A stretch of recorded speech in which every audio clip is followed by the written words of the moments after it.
Hello, good afternoon or good evening, and welcome to Stream of Blood. I am your host and game master, keeper, storyteller, Jared Logan, and I want to welcome everybody who is joining us here today. I know we have some folks from the Glass Cannon podcast and network. Hello, thanks for coming by and watching our stream. And anybody else, the SOBs who have been watching every week, hello, thanks for being here.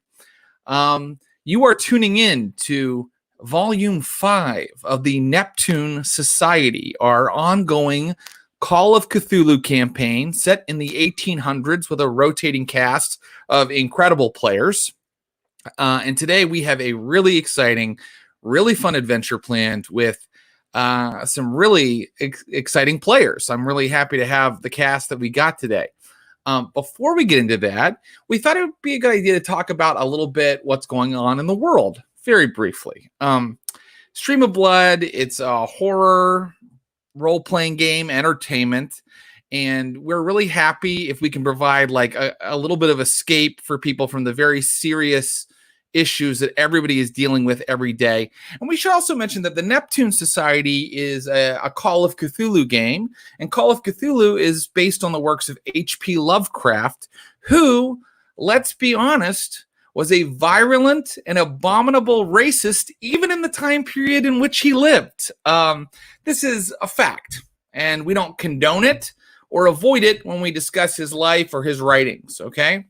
But some things to remember about H.P. Lovecraft was that he was a very afraid man. He was a very scared little man.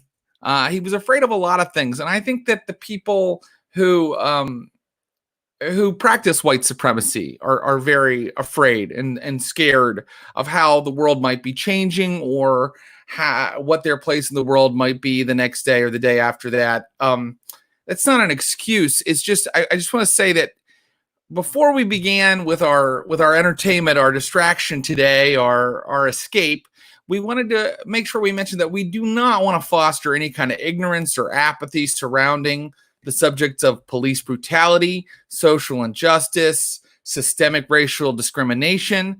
There are protests all across America today for George Floyd, Ahmaud Arbery, Breonna Taylor. All of these people were murdered by people because of white supremacy. So we know that escaping into a horror world to play horror games is a privilege, and not everybody has that privilege. So we feel that it's kind of our duty to speak up for people who don't have that privilege. And we're happy to be here today. We ask that you make a point of supporting protesters and protest movements that are happening around the country today. You can do that just by posting on social media, obviously, but also donations are helpful. So at the bottom of the screen is a scroll of organizations that we believe are doing good work in these areas, and we think that you should support them. So that's our statement on that. Let's move on. Stream of Blood, yes. The Neptune Society. We have a really kind of exciting adventure for you today. All of our adventures are based on some work of literature, and I challenge you in the chat. It might be fairly obvious today, but I challenge you in the chat to see how quickly you can figure out what the work of literature is that we are referencing today, or that we've kind of incorporated into our story and our adventure. I'd also ask anybody who's new, who enjoys what they're watching, please join our Facebook group, and please follow us on Twitch. That's @_streamofblood_, because we'll let you know when we're doing all kinds of special games and who we're going to have on those games. Maybe you'll see somebody you're a fan of and you want to see them pretend to be a wacky professor in the year 1851, and you'll tune in. So please follow those things, and also let us know what you think. We want to hear. We want to hear what kind of adventures you'd like to see. What kind of, I don't know, who you'd like to see us have on the show. I mean, truly, any suggestion is appreciated. So be sure to chime in to the Facebook group or the Twitter account with that. Okay. I think it's time to bring out our players. So the first one I'm going to bring out is a Stream of Blood and Neptune Society regular.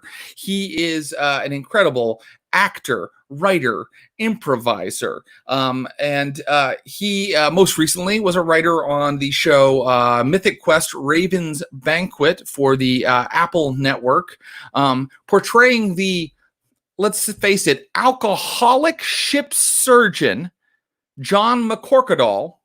Please welcome my friend, Mr. Humphrey Ker, everybody. Jared, hello. Oh, hi! How are you? Hi, I'm very well. I have cut my facial hair into a stupid shape. No, you have done what people have been asking us for. They've been asking for cosplay, and you are providing it, and I appreciate you going that extra mile. Well, listen, it's a real pleasure. It is the least I could do to raise spirits. Is this your character's facial hair configuration? Yes. I mean, this is a pretty, aside from the headphones, if I take those off, this is basically what the good doctor looks like. Yes, and it's also probably his same accent as well. Ah, there's our friend. Here we go. Hello. Dr. McCorkadall. Pulling his flask out of his pocket because he's just seen some sort of flying polyp or something. I mean, it doesn't even need to be that terrifying for him to reach for the flask. Right, really. It could just be a flight of stairs. Oh, no thanks. Yeah, a slight inconvenience, and the doctor pulls his laudanum. Well, thank you for being here, Mr. Ker, and I'm going to bring out our next two guests. She is an incredible talent who's been all over the kind of geek and gaming sphere. I first became aware of her on episodes of Tabletop with Will Wheaton, but she's been a correspondent for G4, a host of BattleBots, and we're just thrilled that she came to spend some time with us today. Please welcome Alison Haislip, everybody. Hello. Hello. Hi. And Alison, I just realized I didn't get your character's name. Have you imagineered it yet? Do you mean Miss Terry O'Berry? Miss Terry O'Berry. And you're playing a servant, right? A servant. There were a lot of those in this time period. People who were in the service industry, following around these patricians who went on wild expeditions and things like that, and making sure they got their tea exactly at 4 p.m. Yes, but I am the servant to the captain of our ship, Alistair Dalton. So I'm a very important servant. Let's make that clear. Right. Now, what you say holds water. A little aquatic humor for the Neptune Society. It's always set around water. People like it when I make jokes like that. They don't. Alison, they'll enjoy it. No, they don't care for this. Alison, thank you for being here. I can't wait to get into the game with you. Yeah, thanks for having me. Okay, great. And I'm going to bring out our final guest today. This guy, I'm so happy he could play with us today. When we started this little stream, we looked at some of the stuff his network had done and said, boy, man, if we could ever become as cool as that with our thing, we would be super, super proud. So let me bring him out right now. This guy is the game master for the Glass Cannon podcast and network of tabletop role-playing shows, portraying a inventor and scholar named Johnson Bell Reginald. Please welcome Mr. Troy Lavallee, everybody. Oh, hello. Well, hi. Glad to be here. Yes. Troy, your character, I think it's written on the sheet that he might be from England. Do you have an English accent for us today, or are you going to go with where are you from actually originally? I'm from Boston, right around Boston. That's pretty close. Alison and I went to college together. Worcester. He's from I grew up in Haverhill, man. Oh, that's it. Haverhill. Yeah, that's our fun fact. Troy and I went to college together. Yeah. But I would like to make it clear that I was a freshman when he was a senior. So I was just a young little babe. Well, feel free to break in at any point to reminisce about times you had on the quad together. Playing hacky sack and frisbee. Playing the sack is what we Panty raids. Is that a thing that people do in college? Sure. Do actually, what? Troy Panty raids. Isn't that a thing in like old movies? Troy and I actually played a lot of GoldenEye together in college. That's true. Oh, yes. Mm-hmm. And now we're all showing our age because I probably paid, 71 hours of GoldenEye per week in 1 year of college. And I hold no degree. No, that's not true. I got a bachelor's of fine arts in theater, and you can see how well I'm doing. All right, I think we have our players gathered. I'm so happy that they're here, and I think it's time to get right into our adventure. You guys ready to rock? Hells yeah. Yes, Let's indeed. do this. Today's adventure of the Neptune Society, the Lazarus. Open on a beautiful day in May in the county of Kent. Captain Alistair Dalton, the commander of the good ship Lazarus, stands before a crowd of well-dressed gentlemen, ladies in their finery, children who look up at him in awe. The people toss garlands of flowers at him in his boat. The sun shines down on him like a spotlight, and he is young and handsome and virile, and he is a nautical captain of a ship. And he looks out at the crowd and he says, "Today, the Neptune Society will live up to its name by proving we are masters of the sea. Today we embark on a great voyage, kind women and gentle sirs. We venture forth to the northernmost latitudes to look Mother Nature in the face and say, 'Nay, nay, madam, once you were our parent, but no longer. Mankind and Britain has reached the end of its adolescence, and we stride across the earth unconquered. The ice may be cold, but our hearts are warm and full of courage, and there is nothing that will stop us from reaching the North Pole.'" Cut to August 1846. Captain Dalton rolls over on his cot aboard the Lazarus, the ship you are all on. The howling wind outside makes your blood go cold for a second, and you have to get close to hear his whispers over the sound of the wind. Captain Dalton looks at the three of you and says, "I'm dying. Listen to me. Don't give it up. Don't give up the pole. You must reach it. Don't let me die in vain." All right, Captain. That's enough. I placed like 15 leeches onto his face. As you place the 50th leech, you see his eyes go glassy. You see his eyes go glassy, and you realize, Dr. McCorkadall, that despite your best efforts, the captain of your expedition to the North Pole is dead. Oh, God. Here is your situation. Your ship, the Lazarus, has been trapped in ice for 61 days. What? Yes, this kind of shit happened. Well, The harsh conditions of this far northern latitude have already taken the lives of 8 of your 50-man crew. 3 days ago, Captain Dalton and a few of the merchant seamen went to scout the surrounding area, and Dalton got lost in a whiteout approximately 3/4 of a mile from the ship. He is now dead from exposure. You are in charge of the expedition. What would you like to do? Ask why me? I'm his bloody servant. Why am I in charge now? Well, that's a great question. The situation is that the Neptune Society funded this expedition, not the Royal Navy. So there is no military hierarchy. And the three of you are members of the Neptune Society. Miss Terry O'Berry, probably only because her master, her employer was a member of the Neptune Society, is somehow grandfathered in. So technically, you are now the leaders of the expedition, an inventor, a doctor, and a sassy scullery maid. Mm-hmm. So I need to know what you think you would do. And I understand that the ship is trapped in ice, so it might feel like your options are limited, but just let me know about your characters by the actions you take on this day, this sad day, the death of Captain Dalton. Well, I don't know about you guys, but I'm ready to get out of here. I don't need to see no stinking pole. Look, we've come this far. We've been given a commission to reach the pole. If we don't do that, we'll return to Britain in disgrace. Yes, it is our responsibility to finish what the captain started. It was his dying wish, after all. I'm sure we can figure something out. There must be a book here or something on navigating ships. There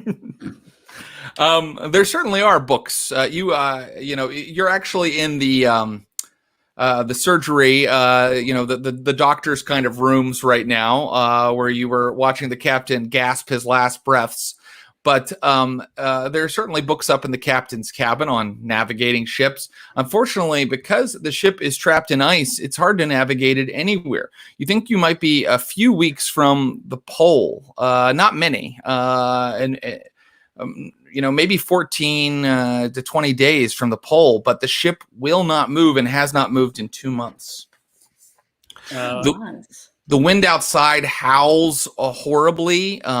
The conditions in this part of the world are, as you can imagine, inhospitable. And you've already lost 8 men because sometimes when they go out, they don't come back. What I would like to is ever take an inventory of all of the supplies that are currently aboard the Lazarus, along with the ship's purser. That's a great idea. And the ship's purser, a Mr. Dudley, will go over those supplies with you. And the ship is well stocked because it's a bit larger. It's like it's a brig, but it's a big one that can fit a 50-man crew, and it has many different spots for storing various supplies. So the larder is still quite full. You think that how's my medicine cabinet? Medicine cabinet is full with every conceivable elixir and notion that a ship surgeon could need. Your trip was for the first year. It went pretty smoothly. It's just when you about 2 months ago you ran into ice, unseasonable ice, as you made your final push for the pole, and now you are trapped. Oh, we've been on this trip for over a year. Oh, yes. The Captain Dalton gave his speech in the May sunshine in 1845. Right. And it's now August 1846. Got it. Check. You wanted to turn back. Oh, you guys are just, it just seems like we're kind of stuck. And if we do have the luck of getting unstuck, maybe we should use that luck to get back to good old Kerry or Kent or Cork. Where did we come from? Kent. Well, a lot of the ships set sail from Kent, which was the county of Kent was right outside of London, where they had a lot of docks and they built a lot of ships. Yes, that's what Charles Dickens is from. All right, how about Dickens? How about I go wrangle some good strong men, and we figure out how to get the ice off of this ship. Okay, that's a fine idea. So, you're maybe gonna put together a work crew of the men? Yeah, because I'm a lady. Okay. And apparently I have bright red locks that stand out in a crowd. So I feel like these men will pay attention to me. That's important. You also have some skills that allow you to direct or. I have skills. Oh, so many! A whole character sheet full of them, and. You also have an appearance of 25. Okay. So is that high or low? That's very, very they're going to low. have to respect you for your mind. Listen, is my point. My mother Maybe I should talk told to me my appearance might be a 25, but my ego is like a 99. So you can tell the men to put together a work crew. You have a crew of 39 brave and courageous, able-bodied merchant seamen, and they will do the things that you tell them to do. You could tell them to scout the area. You can tell them to keep watches. You can tell them to put together a work crew to do something. And you can tell them right now that you'd like for them to try chipping away at the ice if you'd like, Miss Barry. So would you like to tell them to do that? Yes, please. Okay, very good. And I think that when we put together a work crew, they'll, it's their job to do what you tell them to do. You guys are the leaders of the expedition, but it helps sometimes that you can get they work better if you make some sort of roll to lead them. So do you have any skills that would maybe like make leadership or giving orders more effective? Intimidate? Can I intimidate them to do this? I think that you can, because I think that when you go out and you tell them to start trying to clear the ice, they go, "Miss, it's hundreds of miles of ice as far as the eye could see. The very sea itself has frozen at this northern latitude. You want us to just try to break it up with picks and shovels?" Yeah, to go the other way, which will be shorter.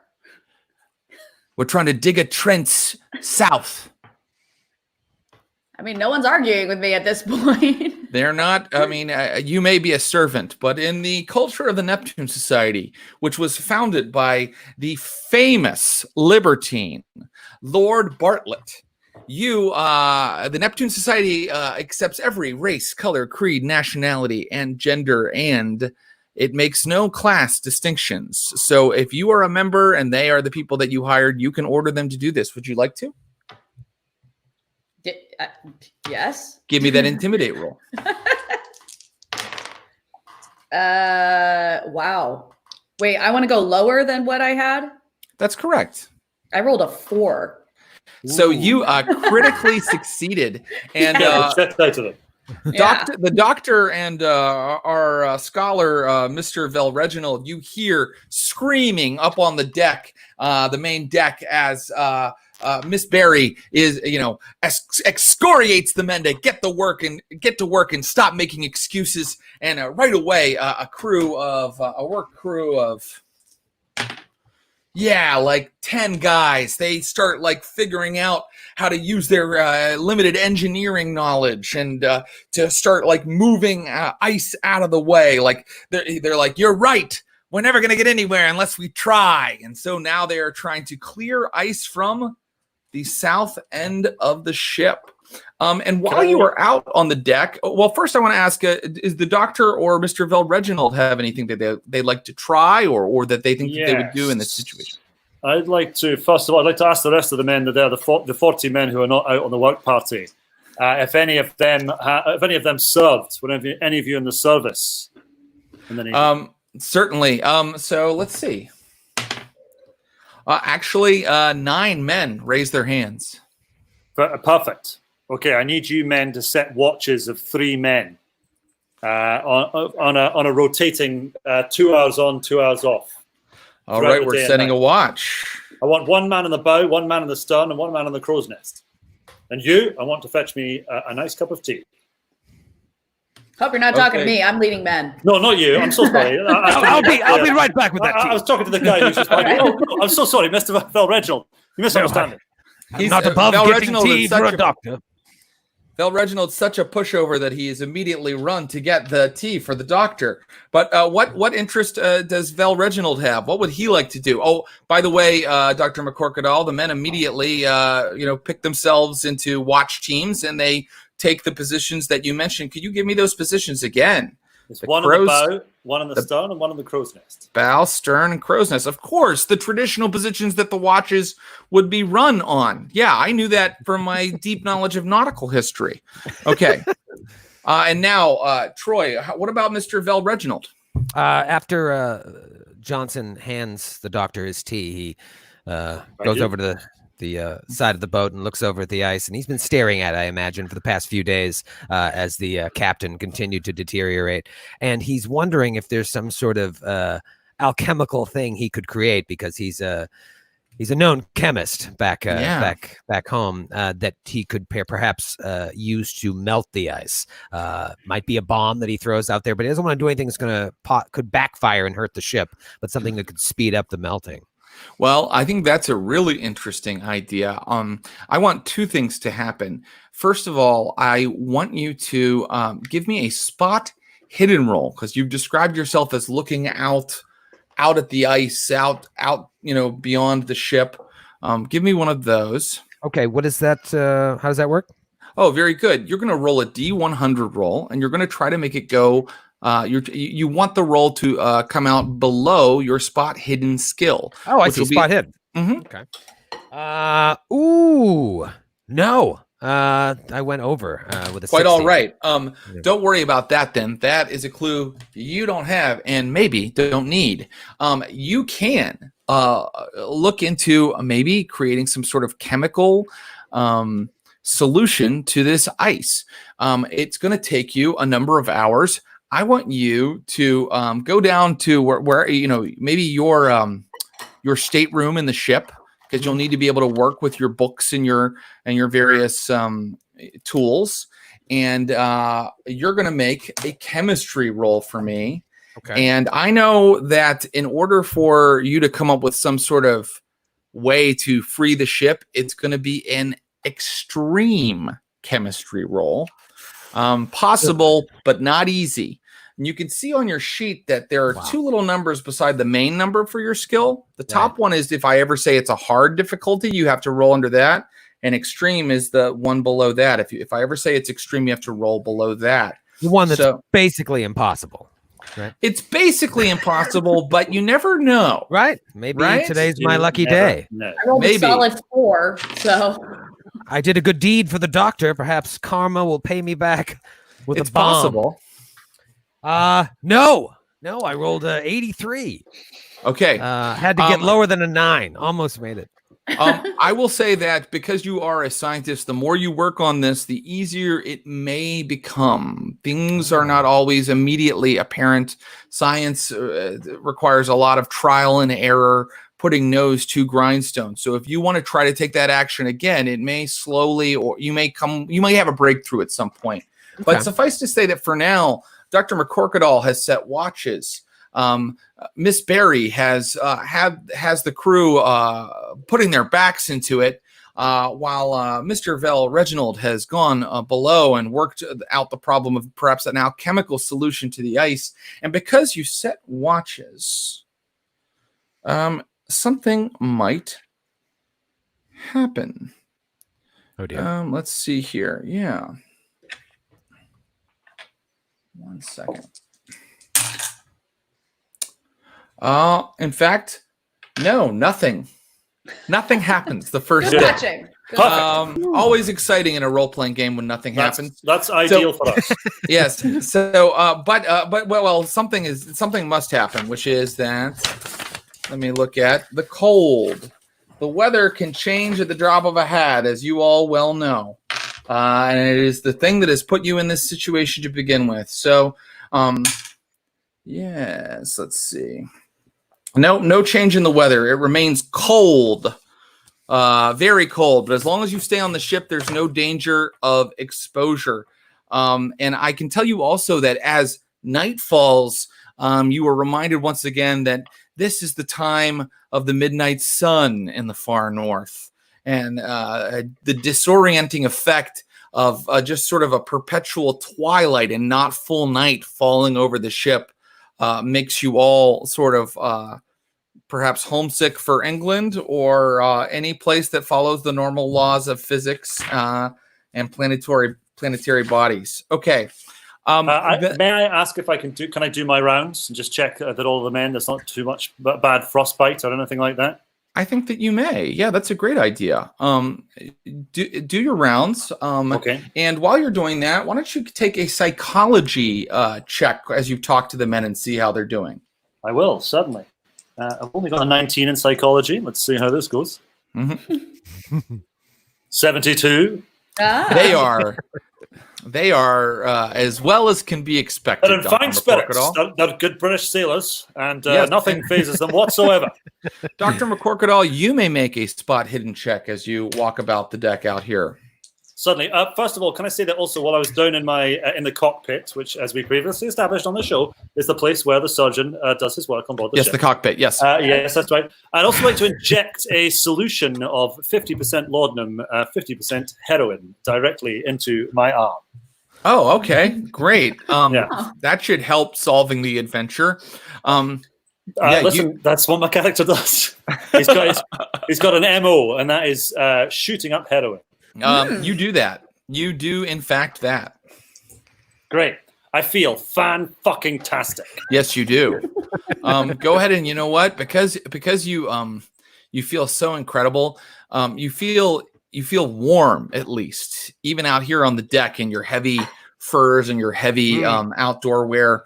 You feel warm in your bones. And so I'm going to go ahead and I'm going to let you have a bonus die on that spot hidden check. Thank you. It's always worth doing the heroin, kids. 18. An 18 is a success. And so and a 5. Because I rolled it just to see. I did my advantage. So I got an 18 and then I got a 5. You got a 5. Always do heroin. Yes, always do the heroin. As my friend Kumail Nanjiani says, just do the heroin. All right. So you are headed across the deck, checking on everybody. Everybody thinks that you're being a little too friendly. You have keep throwing my arm around everybody. Yes, hey, yes. That he is. Smiles plastered across your face, and they're all uncomfortable in this biting cold. And you look out, and at first you're not sure if it's a heroin-induced hallucination or not, but you believe you see about a quarter-mile distance a dog sled moving across the ice, and on it a enormous figure. Come on. Enormous figure. A humanoid form. Could be a Norwegian, the traditional exploring enemy of the British. Could be a Norwegian, could be an Inuit, who are very much active. You know that they move through this area regularly, hunting, fishing. Could be a Yeti. Could be a Yeti. In fact, your extreme success leads me to tell you that the character that you saw did appear to be covered in fur. Oh. Total Yeti. The work crew is going to have to quit for the night unless you intend to make them work on until the twilight goes away and the sun shines bright again. Fine. And the men can take a break. It is getting the time where everybody would take a rest if they were not otherwise occupied. Doctor, would you like to? Well, I would like to try and attract the attention of this mystery figure on the sled. Very good. How will you do that? Sign of human life we've seen in a long time. Well, I'd probably shout out, "Hello, ahoy!" That sort of thing. Hey, pal, he's a quarter-mile distant, probably close enough to maybe hear you. If you can give me, I think yelling is a con roll. Okay, all right. And for a quarter mile, geez, I wish I knew the rules of acoustics in an icy wasteland. I'm going to make it hard. Okay. That's based on no science. It is GM fiat. I think that as the doctor goes to shout, I rolled a 53, and so suddenly he's getting a very dry mouth from all that sweet heroin, and it's like, hey, oh dear. Well, certainly you could go to try to chase him. You could certainly take a party to go look at the tracks he's left behind and try to follow them. You could. Isn't he coming at us? No, moving off to the northeast about a quarter mile distance. Oh, well, I mean, maybe it would behoove us to put together an away party with perhaps a couple of we don't have Marines because this is not a Navy ship, unfortunately. I've fallen on hard times. But maybe some of these fellows would also exit the ship. Perhaps Miss O'Berry and Mr. Vel Reginald would accompany me out to inspect any tracks this thing has left behind. Let me get this straight. You want me to leave the ship with all the warm stuff and the cheese? Correct. That's correct, yes. I think it's what the captain would have wanted you to do. The man you served faithfully for 20 years before he died yesterday, you heartless beast. Yes, well, perhaps if he is a local, he could help us perhaps get the boat unstuck, and it would be wise, but it could be dangerous as well, and I am quite fearful of danger. All right. I will go with you guys because I don't want two men just screwing up the communication problems here. We'll all go together. It's settled. Good. Okay. So the next morning, unless you want to take him out right now. Do you want to take that scouting party out right now? I think it's sensible before the tracks are covered by snow. Very good. You want to go out in the head night? out. No, that's quite all right. You can do it right now. Of course you can. In the perpetual twilight. I go the very begrudgingly. The strange purple haze of the strange twilight of the midnight sun. You head out with a scout team containing yourself, Mr. Vel, Reginald, Miss Barry, and let's see, you take 4 strapping merchant seamen with you. So there's a total of 7 of you, and you head out into the ice, head out across the ice. The wind is rougher out here. You're no longer it's no longer buffeted by the ship, and every step takes a little piece of you because your foot sinks down, and you have to use your whole body to move in this environment. It's going to be hard to catch up to someone on a sled, and I don't believe that. I mean, you guys brought sledges, but you didn't bring like dog teams. I don't have dogs. I have ice skates, so you have ice skates. Would you like to attempt to just really follow on your ice skates? Would you like to attempt to speed skate? So yeah, I'll try to speed skate up ahead. I'm 50 years old, by the way, and I have a limp. I will try to speed skate up ahead just to see if I can catch the tracks. Man, you know, it sounds silly, but I choose to think that it's heroic. So wait here. Yes, a 50-year-old man using his ice skates that he brought with him. Please roll under your dexterity to try to catch up to this strange figure. I got it. 15. Ooh. 15. Very Okay, nice. That is excellent. So. You are kind of moving as fast as you possibly can, and let me see how fast this gentleman is moving. Okay. You are the last person to kind of catch sight of him because with dogs he's moving quite faster than even someone on ice skates would be able to move. But as you look, you see that it is definitely a humanoid figure, and that it must be. At first you're unsure because it seems incredible, but he must be at least 8 feet tall. I told you, Yeti. That's bad news. And this is a good. No, I actually this is a good time to say that It's perhaps definitely a Norwegian. Well, they were taller back in the 1840s. They're all huge. perhaps the weather changes. Let's see.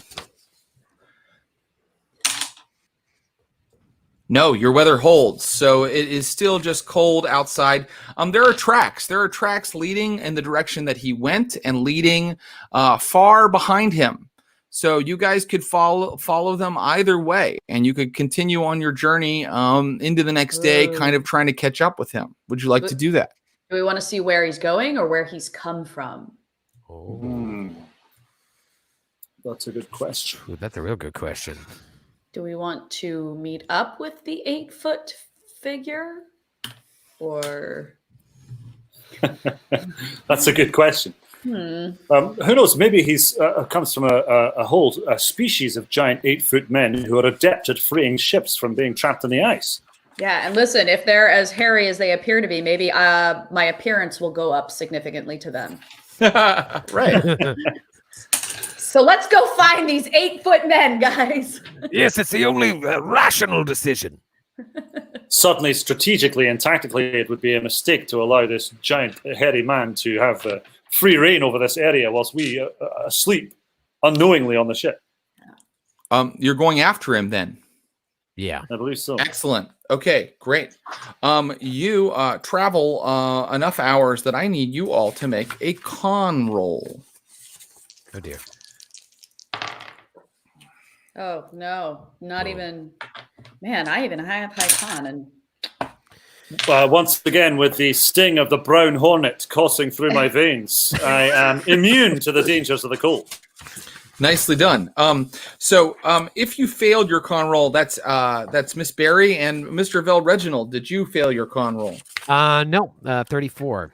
Very good. Okay. So you, Miss Barry, and actually several members of your four-man merchant seaman team suffer from a bit of exposure. It's just cold as balls out here. And so you take just a tiny bit of attrition from the cold. I need you to roll, or I'm going to roll for you because this is my world, the world of the weather. Yes. Oh, okay. You become quite discouraged about your situation, trapped in ice, surrounded by stupid men who won't do what you tell them to do. Mm-hmm. It's starting to wear on you. Would you please make a sand check for me? Sand check. Jesus, mother, what? No, I literally rolled a 99. Oh, that's terrible. Well, normally you would only lose. Normally, you'd only lose one sand from the despair of this far Arctic climb, but because you rolled a failure, I'm going to have you lose 2 sand. So, in that little box that says sanity, move your sanity down by 2, and now when I ask you to roll sand, you need to roll under that. Got it. And now you also hear your 4-man crew starting to grumble as well because they have also succumbed to a bit of despair. But I have different news for you. I can ask for spot hiddens from the entire group as the day dawns. All right. Very well. Johnson Bell Reginald turns to the doctor and says, I don't like the look of Miss O'Berry, but I'm not worried about the men because there's one thing I know, frozen seamen can survive. Indeed. Wow. Indeed. Wow. Could I perhaps make a medicine roll and see if I could give a little bit of succor to Miss O'Berry? You can. Actually, her problems are psychological and very understandable. So medicine may not work in this case. Oh, I think my medicine will be quite helpful. Very well. Make your roll. I failed my spot hidden. Well, fuck me. I rolled 95. I rolled 95, and I'm afraid that as I go to put the huge syringe full of God knows what into the hand of Miss O'Berry in the cold, I just stick it straight into my own hand. You men are worthless. I feel incredible. All right, we got to do it. Wait, a spot hidden? Oh, yeah, I haven't done that yet. Man, I fail that too. I'm the worst, you guys. I also failed that. Okay, so you all are taken by surprise when you suddenly come up to a group wearing furs, kind of sitting Indian style in the snow, kind of, and their backs are kind of mostly to you. You can't really see their faces because they're in these like heavy like fur parkas, but there are 6 people up ahead of you dressed that way, and they've got sledges around them that look to have been kind of handcrafted. I walk up to them and I yell, "Do you find me attractive?" Okay. This suddenly gets them all to their feet, and you see that you are looking at 6 Inuit, the tribes of the far north, up here in the northern latitudes, and they seem kind of shocked at your sudden appearance and how you have handled yourself. Are they tall? Are they 8 feet tall? These fellas? None of them are 8 feet tall. Good to know. I turn around and I'm like, "Ugh, wrong group." Sorry to bother you. No, wait, hold on. Don't be so hasty. Right, okay, long shot. Do any of you guys speak English? They begin to speak to you in a language that is very different from English. Interesting. All right. Now, I do speak French. Do you speak French? You begin to speak to them in French. Je m'appelle le Dr. McCorkadale. J'habite à Edinburgh. You begin to speak to them in French with a terrible Scottish accent. And they kind of look at each other quizzically. And the sailors who came with you kind of look at each other like unsure of what you are doing. you're pretty sure that you're not getting your thoughts across this way. And none of the sailors with you speak Inuktitut. I believe I'm pronouncing that correctly. So you're going to have to try to communicate via kind of, mimery and body language. So in order to do that, give me a hard charm or persuade. And I also need to know what you're trying to tell them or find out from them. Oh boy, that is not my jam. No, I can't. I got nothing. Let's If see, I what can't have got? intimidate people, I'm useless. Yeah, I'm wildly uncharming. Or good at fast talk or intimidate or anything really. Okay. Can I perhaps let's see. I've got a flask on me of a delicious mixture of lime juice and sugar and water, which is good for staving off scurvy and the such like. It's a gentle, friendly thing to offer. Like, would you care for a drink? That sort of thing. You're drink handing some it to from them? I drink some. I offer with open palms. Hello. Oh, hi. they take it and they smell it, and then they begin drinking it, and then they smile to each other, and they begin handing it around. And now they're smiling and laughing at you. They show you that they've caught some fish, and that they've killed a hare, and they offer, a little trade for the flask. Very kind. I mean, that's what you think they're offering. That's Wonderful. Good. What good fortune. I bust out my journal filled with recipes, and I figure out how to cook us all a great meal with fish and hare. I think that you can do that because we've established that your character has a very high cooking skill on your sheet. Yeah, so, I'm like Martha freaking Stewart over here. Yes, it's a good idea to bring a servant on an Arctic expedition. People think it's not, but you cook really well. So why don't you give me that cooking roll? Yes, I succeed with a 52. Hair-crusted salmon for all. Okay. You have a kind of a cooking set with you as well, and you have various spices and things that they've never had. I have a portable tea set. I make everyone tea. Yeah, they've never had any of this this sugar water that the doctor's given them either. And soon everybody is fast friends. And these 6 Inuit, you feel like you've made a connection with them. Everybody's eating fish. And really enjoying themselves. Not the soldiers, they're sailors. The sailors feel their spirits. You feel that their spirits have been raised as well. No, that's good. That's nice. I'm really intensively telling one of them about the medical practice I plan to open on Leith Walk in Edinburgh when I retire, even though he can't understand anything I'm saying. Well, he can't, but after a little while of talking to these gentlemen, because they are all gentlemen, one of them begins to try to tell you something like he's like pointing at you and Vel Reginald, and then he's kind of making himself big, like a big, and then I am a big man.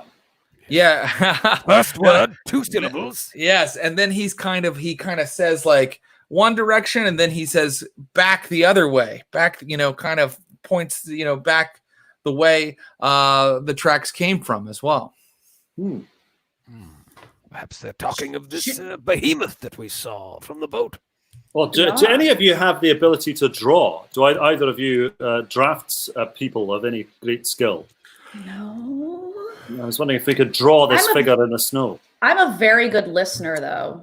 Can I That's listen great. to him? Yeah, so the listen skill is generally reserved for figuring out when someone's sneaking up behind you or something's happening in a room or it's not outside. about having like a really good heart-to-heart. No, but that could be covered by your power, which is sort of an attribute that is sort of your general charisma and your soul's power. So sorry. Yeah, no, please go ahead, Doctor. I was going to say, may I attempt an art roll to see if I can trace this figure in the snow in some way? Yes, I think it's going to be hard to trace it in the snow, but you may. Sure is, as I have a rating of 5. So I'm shooting for the moon. Well, let's not bother with a roll here. You're tracing a huge figure in the snow, right? That's right. Yeah. Okay, any of us could do that without any kind of skill roll. So you do that, and they kind of get what you're going for, and they kind of nod, and they kind of make a gestures like, went off that way, and then then they're like headed back is kind of what they're trying to tell you. He's headed back. May I attempt to then do like a shape of the ship and do an arrow from, let's be honest, the monster towards the ship and see if they're like, yes, he's going to the ship. They kind of shake their heads. Oh, interesting. Good. I can't figure it out if they're telling us to go back. Are they saying he comes and goes? They kind of gesture for you to follow them if you'd like. Yeah. Yes. Okay. Sure. Say yeah. So they take you from what you were following, which were let's face it, as Dr. McCorkadall said, the monster's tracks. They take you to another set of tracks. Again, it's a sledge probably pulled by dogs. And you see that at some point this figure has doubled back and headed back in the direction that he came. Oh, he passed us. He got ahead of you and he passed you without you. He was far enough away. Maybe he was like a mile and a half out, and you weren't able to see him, and he doubled back. Is there, where the tracks end, is there something there that looked like he was delivering or doing something where the tracks turn back? No, but they go off over the horizon. You could follow them to see where he's gone now. But do we have to get back to the ship and save the ship? Well, that's a concern, Also, just being out in this environment is a concern because the weather could turn on you at any moment. It certainly did on the captain, and that did not turn out well for him. I think we should return to the ship. Yeah, if that guy's going back towards our ship. Rest, refuel, maybe just a dash more heroin. The sailors love this idea. Right. The Inuit bid you a friendly adieu. And they kind of gesture, off in a direction to kind of let you know maybe where you can find them. It's unclear. And you head back to the ship. It's, a few hours travel. And in that time, excuse me, here we go. Heavy snow starts to fall. Oh, good. And before you reach the ship, could I get a con check from everyone? Ooh. No, I'm good. I am not. Okay. If you are not, which I think is only You Mr. rolled a Bell what? Reginald, I feel fucking incredible, mate. I could go all night out here. then you may choose with your critical hit, with your critical success, Dr. Yes. McCorkadall, you may choose. Do you want to protect the crew from the effects of this cold or their obvious superior, Johnson Vel Reginald? The one who got you tea, if you remember. That is true. Yes, that's very true. So I think that having I don't know, scraped a little sort of hole in a snow drift for myself to shelter in for a moment while we stop. I also invite in Mr. Vel Reginald as well. Okay, very good. And I press my body on his, and I'm like, this is strictly for warmth purposes. Very good. I don't need your life story. I yell over from my hole, get a room, you two! What about in a room made of snow? So you shelter from the cold for a bit.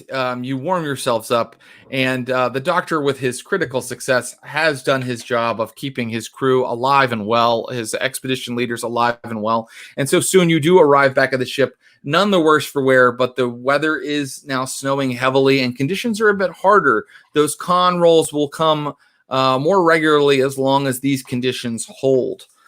You are back at the ship. Would you like to rest? Yes, and I'd also like to give orders to our sentries and say that to switch every hour now.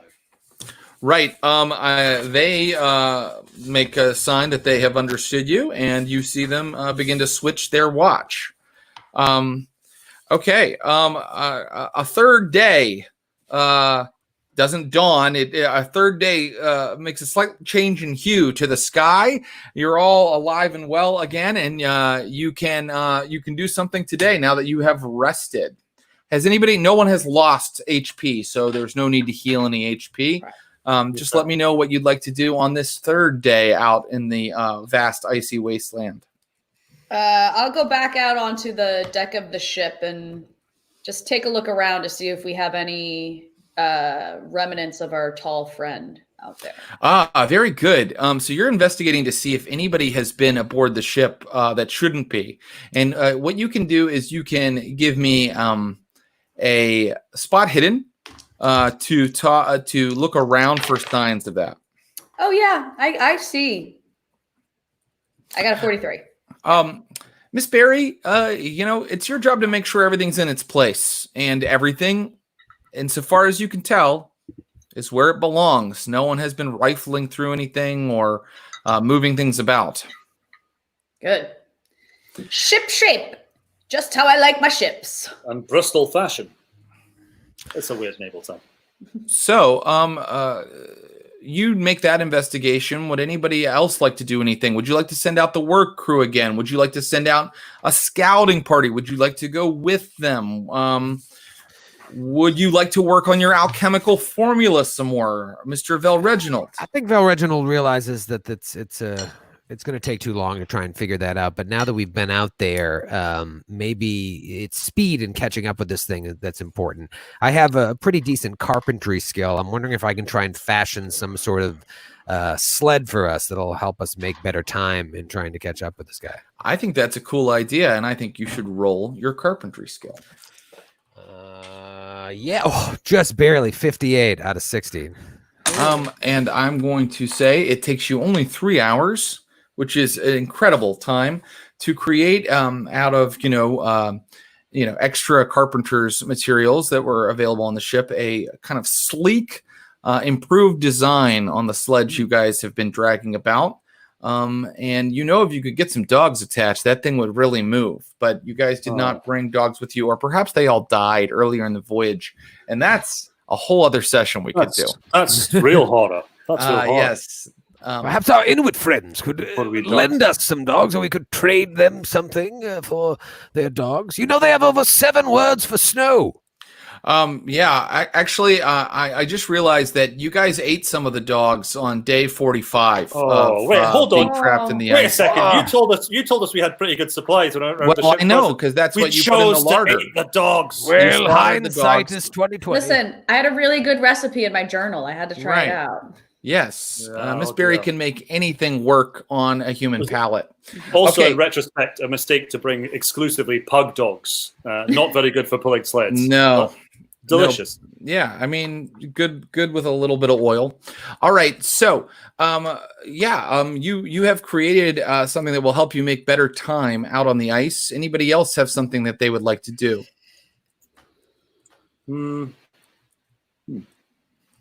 Anyone? Really, I think we should just get. And I'll just also mention that it's okay to let days pass if you'd like. We can go like, I just make sure that those watches are kept, and I kind of make sure that our supplies are well. And the day passes. Like that's okay too. I would like to read extensively from the Bible to the crew in an attempt to raise their spirits. That's great. I love that. I just dig out some real weird passages. Everyone always likes the Jonah bit on board ships. Yes, absolutely. Reading from the book of Jonah. You know what?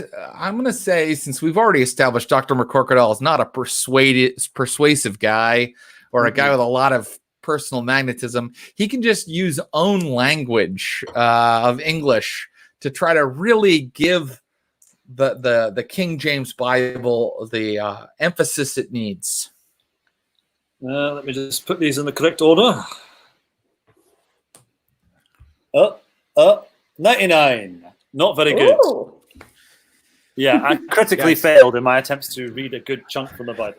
You read it upside down. Okay, the men are kind of horrified and scared, and you've actually had a negative effect on their psyche. You've probably strayed into some things about how the wages of sin is death, and things like that, and they're kind of thinking, "Are we in trouble? Did someone commit a crime aboard the ship?" And they look at each other quizzically. And unless anybody has anything else, I'm going to say, or unless you're headed out to follow those tracks or do anything like that, I'm going to say that the twilight starts to fall on the ship again. Very good. Yeah. Twilight falls on the ship. The watches are set. You're all in your cabins. When deep into the perpetual twilight, you hear, "Hello! Who goes there?" One of the men of the watch is screaming to someone. I'd like to spring from my cot and dash up the gangway onto the deck. And Is your cot in the cockpit? No, you have your own stateroom. No, don't you? I'd have a little room, probably off the gun room, somewhere about amidships.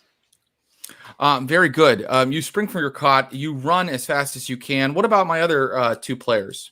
I also jump up and run out, but I grab my big butcher knife in the process. Okay, great. You have your knife. You're wielding it as you walk out, and you look like you mean business, Miss Barry. Yes. Mr. Vel Reginald. I just go underneath my bed and grab my trusty toolbox and clutch it to my chest as I run above deck. Very good. Okay, so you guys all run above deck, and it is hazy, and the lighting is very strange out here. And you run to where you heard the shout, and you find a seaman named Davy Smythe, who was on watch, and he's kind of looking down over the side of the ship. Where away, Mr. Smith? Oh, hello, Doctor. I thought I saw someone down there, kind of peeking about over the side. I run over and look over the side where he's pointing. Very good. I will allow you, Miss Barry, to make a listen roll. Listen. Oh. I know. I roll a 96. Okay. I still have cotton in my ears from sleeping. Okay, you're kind of just looking out into the gloom with Davy. Some of the other members of the watch come over, and they also, let's see. Yeah, 4 guys come over. 2 more of them kind of look out. Finally, one of them, a man named Turpin. Turpin, that's right. He's an older gentleman, an older merchant seaman. He goes, "Wait, you hear that?" And now all of you can hear heavy footsteps back behind you, back toward on the deck. That's right. Oh dear. Very well. Can I say, Mr. Turpin, beat to quarters, if you will. I want the whole ship woken up. Yes, and he runs, and soon you can hear the clanging that awakens everybody on the ship. And what would you guys like to do? Grab the nearest weapon. Okay, great. Yeah, I have a weapon. Do I have time to run downstairs and grab my rifle? You're still under your bed. So you don't actually have to go downstairs. Here on the main deck, you have your own stateroom, Mr. Vel Reginald, and it is toward the back of the ship. You kind of come up to the one side of the ship to kind of look over the edge with Mr. Davy Smythe, but now you can run back past the main mast and the aft hatch to the cabin house. Oh, look at that. Maybe we can make that a little larger. But otherwise, yeah. So you can see where all those staterooms, 1, 2, 3, 4, right there in the back, are where you guys kind of make your rooms, and you can run back there to do that. And as you do, I want you to make a spot hidden. That map's awesome, by the way.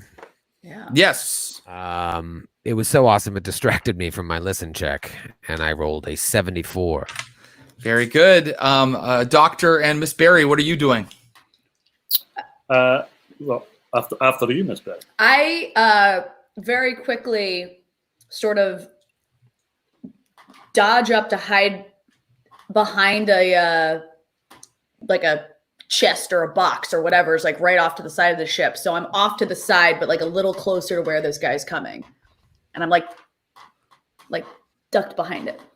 Okay, so you're hiding, right? You're kind of keeping an eye out on hiding. I think that's interesting. Give me a stealth roll. Yeah. Oh, man. 56 and I'm out of 45. Okay. So I just don't do it right.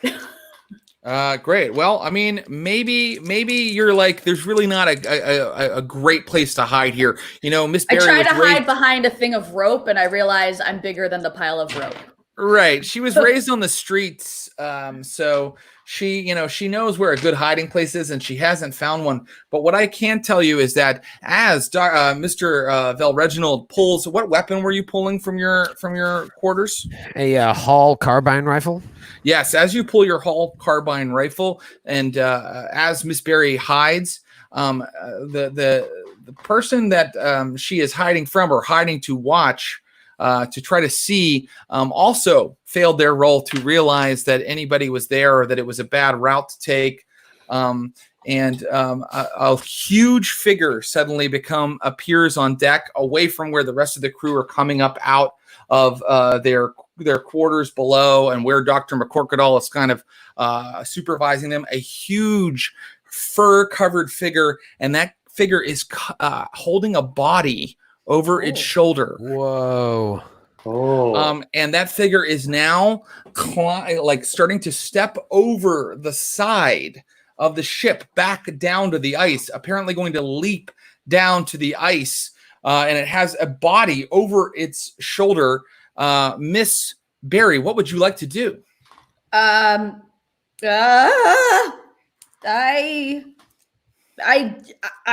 yell at it again. I say, "Hey, you! Stop right where you are." So that's when it turns and you finally see its face, and you can see that its face is a strange patchwork of skin and bone that has been grafted together, and a feeling of wretchedness and sorrow pervades this thing's frame and being, and when you look upon it, you must make a sanity roll. And while I'm doing that, I say, well, hey, at least my appearance is higher than his. I am good. I have saved my sanity. Then you take 1 sanity from seeing this thing, and it immediately drops off the side of the ship, which, as we know, the ship has a depth of like 20 feet. So it's like a 20-foot drop, and you hear a crunch of ice beneath the ship. And you can, now that you have screamed at the thing, some of the sailors have come. Mr. Vel Reginald can join as well, and so can McCorkadall. You can all kind of communicate with Miss Berry and see what has happened. All right, this dude is ugly, like uglier than me. And he also makes you want to go mildly crazy. And he has one of our dudes.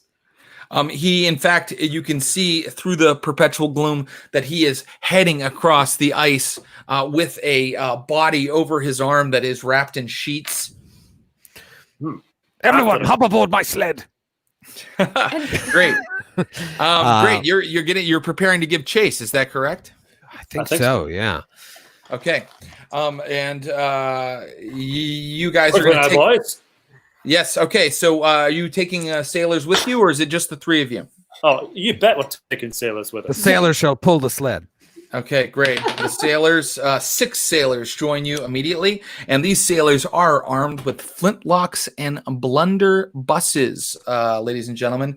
So you see them load them. They're like, some of them are like front loaders and stuff, and they start to head down the gangplank. And Mr. Vel Reginald's new sleek sled is kind of hitched up with the supplies you'll need on it. Yes. May I stuff 2 flintlock pistols into my belt? Like you that. may, and it looks really cool and sort of like heroic when you do it. And I like to grab a boarding pike as well, so I can jab him. Like that. Sounds good. So all of this preparation does take time, and finally you have gathered your crew with and your weaponry, and you are ready to give chase. And what I need you to do is, that we said that the snow was falling heavily. Let's see what it's doing now, actually. Also, is there a way, as we're gathering things up, if we have a tiny bit of time here while people are getting ready, to ask around who's missing? Very sensible. That's a great idea. That is very, very smart. And I think that because you've just asked it, no roll is necessary. Okay. All of the sailors start talking to each other and passing the word back and forth. And they've all come up onto the deck and they're counting heads. And they come to 39, which is how many sailors beyond you that you knew were there. And then someone says, the captain's body. What? And they run down to the cockpit where the captain's body has been stolen from, where it was being prepared to be taken back to be buried somewhere outside the ship, or perhaps even taken back to London. Yeah. It was his other dying wish not to have a monster steal his corpse. We must give chase. Why? We must have spoken of it every week. He said, Every "For God's night sake, he would tell us. whatever happens, don't let a monster get me." And now look what we've done. What fools we are. So you guys are going to give chase now. And what I would like for you to do is you can give me, let's see, to give chase. I think that this is like an endurance chase, not a just straight up speed chase. He has a little bit of a head start on you. You guys are trying to keep a brisk pace as long as you possibly can. So I would like you to appoint someone who will be the leader of this sort of chase, the person who's kind of leading the party to do that. And then everybody is going to make rolls to try to help that person. So who will be the leader of this little away team? Who has the best endurance? Does that matter? Where's endurance?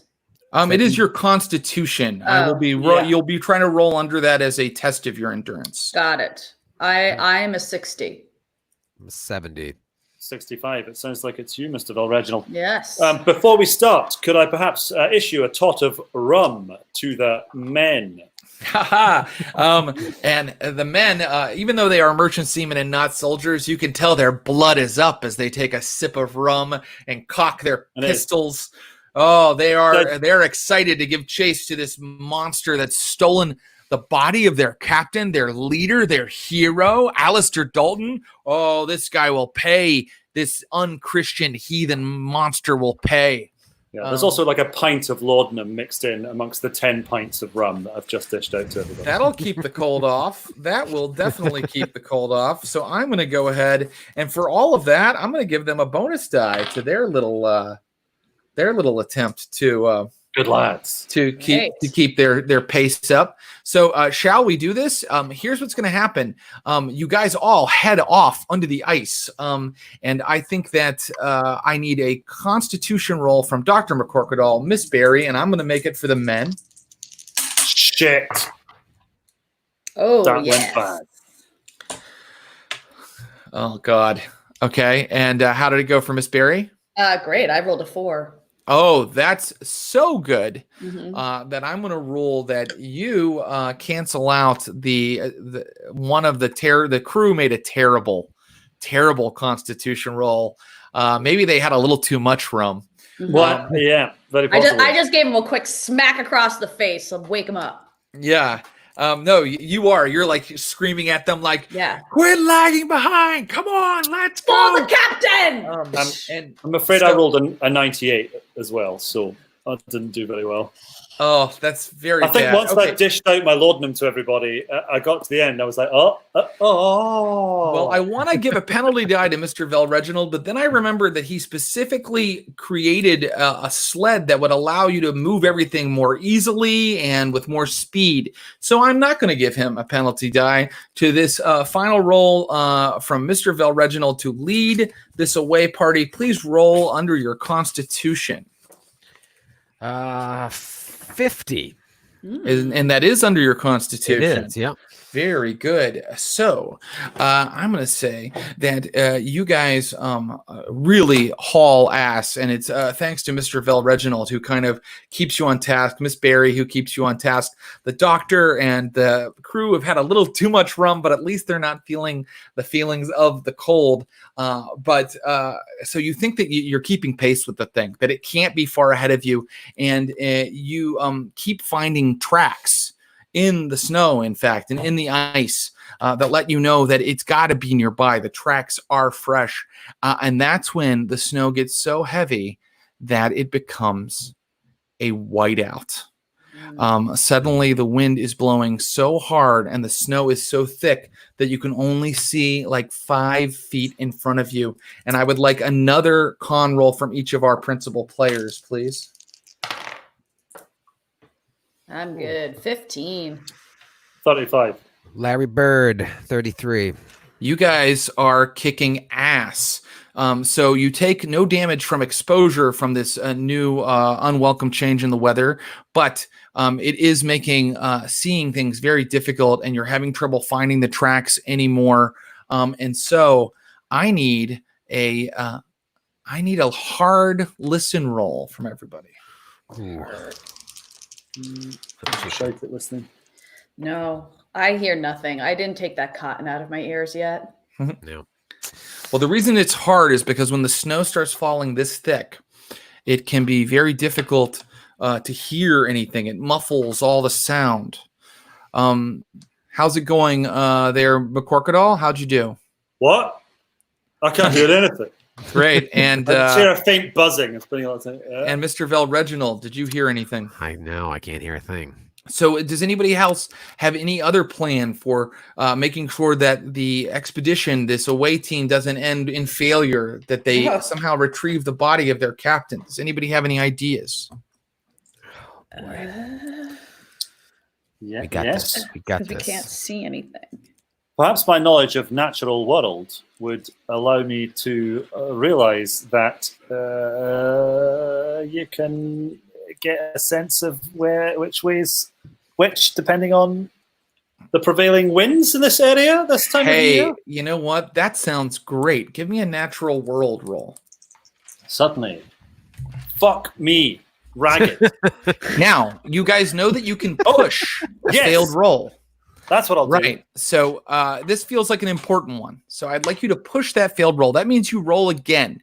A roll that you failed. If you succeed that time, you succeed. If you fail again, something terrible happens. Oh, goody. Come on. Yes. Yes, baby. Big John Mack's going to bring this one home with a 55 on a 70. John Mack, nice work, my friend. You're not sure if he's there. You can't see any tracks, but you know the direction he was moving, and you know you haven't lost your bearing in this complete whiteout. So right now you can continue to lead the team like just forward, and you guys are just like icicles are forming on your faces, and you're just plunging through the snow where it's like so thick that you can't see a thing until finally McCorkadall, who's in the head, sees just a glimmer of orange light ahead. Ooh. A warm glow as from a fire. Oh boy, he's feasting. Mike, oh God, you think that thing was eating the captain? It's possible, or turning him into another part of his face. I try to sneak up behind the guy. Now that is an the interesting beast. idea, because sneaking in this case will give you a bonus die, which means you roll a 10 twice and take the better of the two rolls, your 10s die, because the snow is so thick and it's so hard to hear that sneaking is quite easy. All right. I mean, I get it on my first one. Let me see if I'll get it even better. Yeah. No, I don't. Let me go with the first one. I rolled 43 on 45. So I you just get it. are the first to arrive at a structure kind of seems to be made out of the snow and kind of dug down into the earth. You were looking at what you know to be Miss Berry, an igloo, and you can see that there's an opening in the front here. You can only that orange glow of kind of a fire or something inside kind of like led you to it. And you can hear someone intoning strange words from within. Oh boy.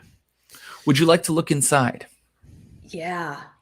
Miss Berry, you look inside and you see the enormous 8-foot tall figure that you saw earlier. You don't have to roll sand a second time.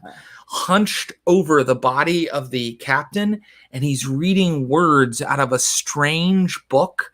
And as he does this, suddenly the captain's body starts to disintegrate in front of your eyes. The captain is naked, laid out on the ice. The rags around him like open up his dead rigor mortis like constricted body, and you see it start to disintegrate and kind of collapse into dust. I think to see this, I want another sand roll from you. And I'm like, oh, his wife is gonna kill me. But I'm still sane. Okay, don't take any if you succeeded. Don't take any loss for that.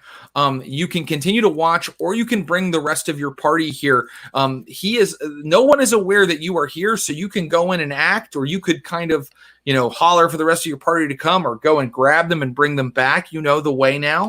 Yeah, I go back and I find the guys, and I'm like, yo, the real ugly dude's in an igloo up there, and he just did some magic crap, and the captain's body just disappeared.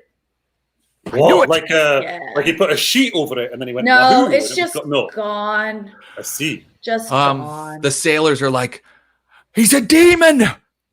Steady, boys. It's the devil himself. I heard he lives at the pole.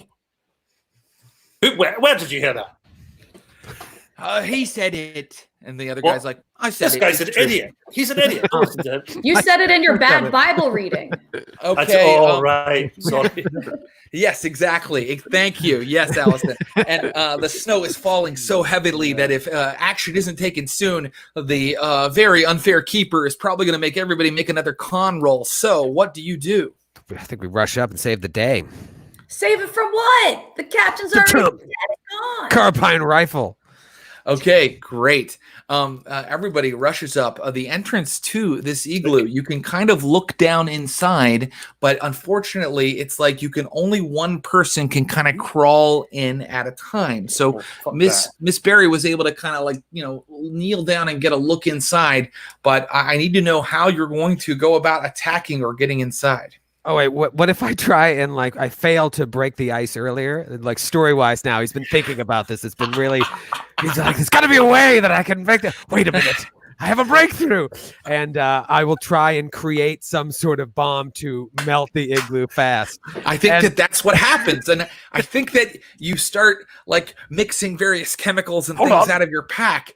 And while he's doing that, we're gonna find out what happens with that in just a moment, Mr. Reginald. What would Dr. McCorkadall like to do? Well, I would like to feed into the A story here and spend a lot of time being like, we don't have time for this, Reginald. This will never work, you fool. You blew it the first time. There's no way you could have grown as a person and as a character so far as to be able to solve this now. Very good. And Miss Berry, what would you like to do? While they're arguing, I use my sweet cooking skills to try to create a fire to just melt the igloo, like the normal way.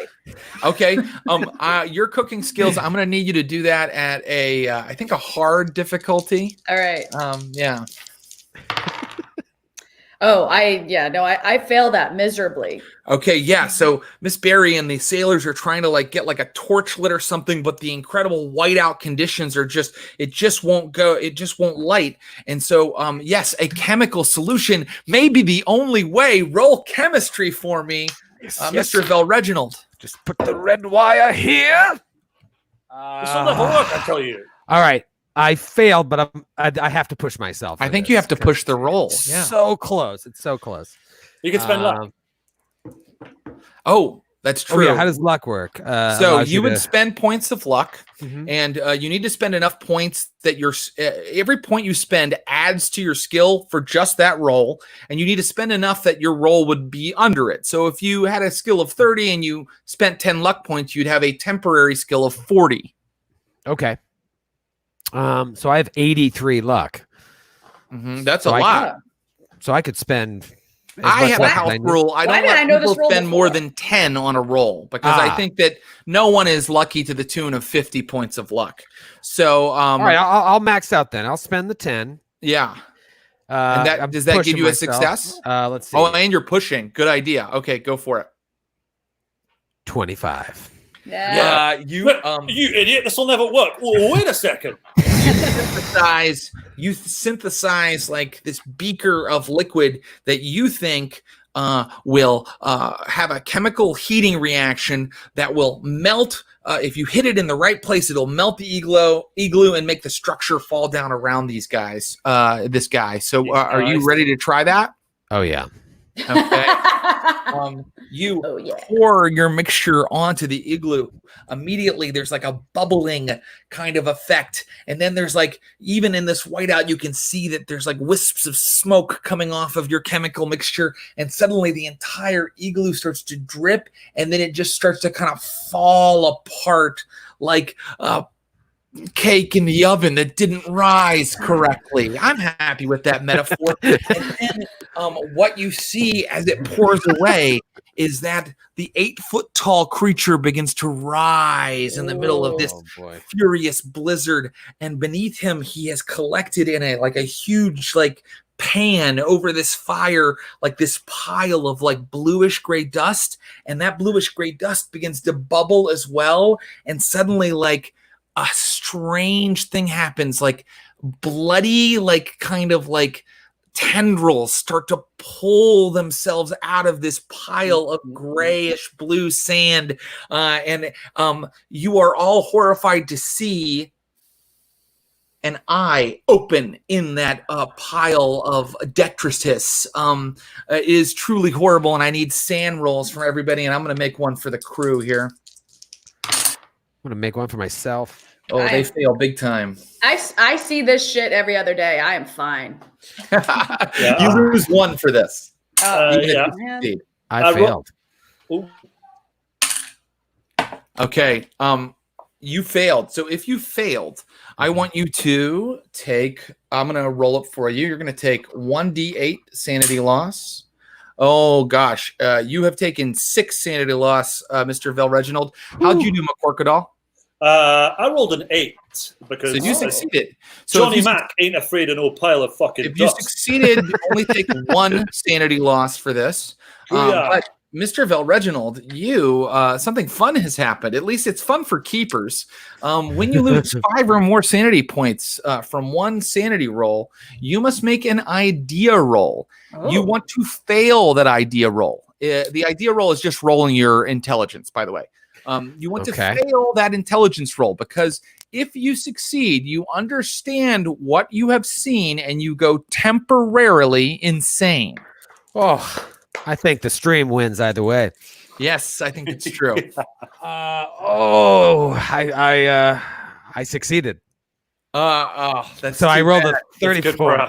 Yes, it's good for us. Bad for Velreginald. The rest of the team. He goes insane, and I inhaled some of those fumes as I was making the bomb. Yes, I think that he needs to pick an appropriate action that shows his insanity. If you'd like, I could kind of roll on a table for him, or if you have an idea, you can just role play it. What do you think? Okay, so it's a temporary insanity. Does it turn violent sometimes? It can turn violent. It absolutely can. Do you think that he suddenly becomes a violent man? Yeah, I think he sees something in this and it blames himself for it. And so he starts concocting another one of those things and pours it all over himself. Oh, God. Right. Okay. So I think what has happened is, Mr. Velreginald is a man of science, and he's looking at something that science could never and will never explain. And so in a fit of existential peak, he decides to create an acid that he's going to pour over his own head. I love that. And that is what's happening. Right now, I want everybody's decks. So could I have decks for Miss Barry? Oh, hold on. Escaping die.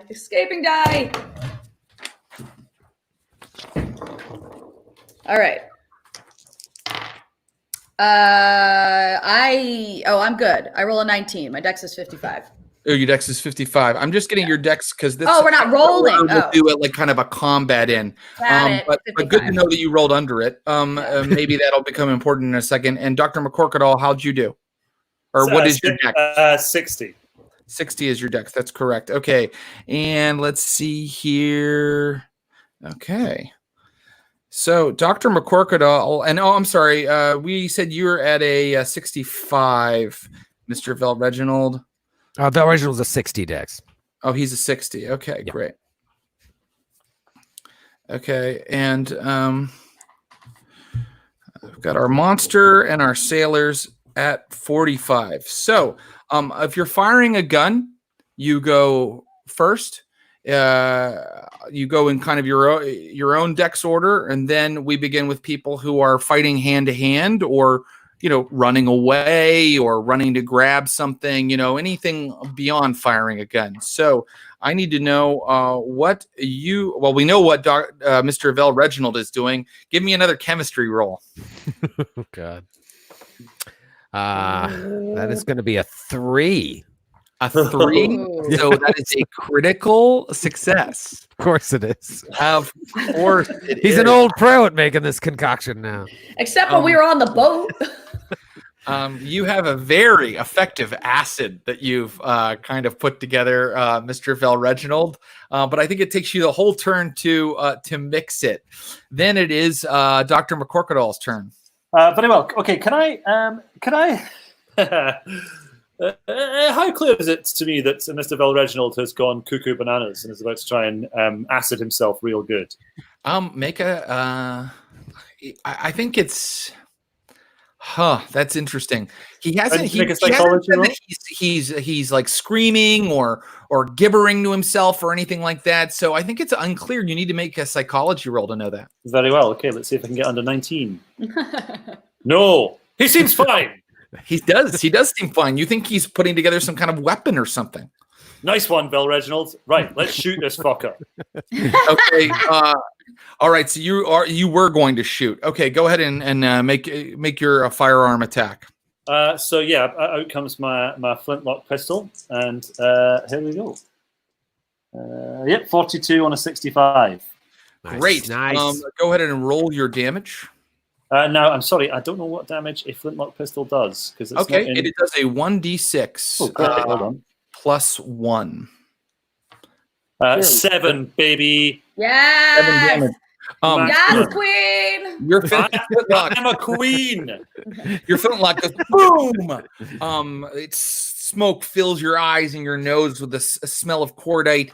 And you see the ball fly and hit home in the creature's chest. And he doesn't really wince. He kind of just, like slightly moves to register the hit, but he doesn't look hurt by it.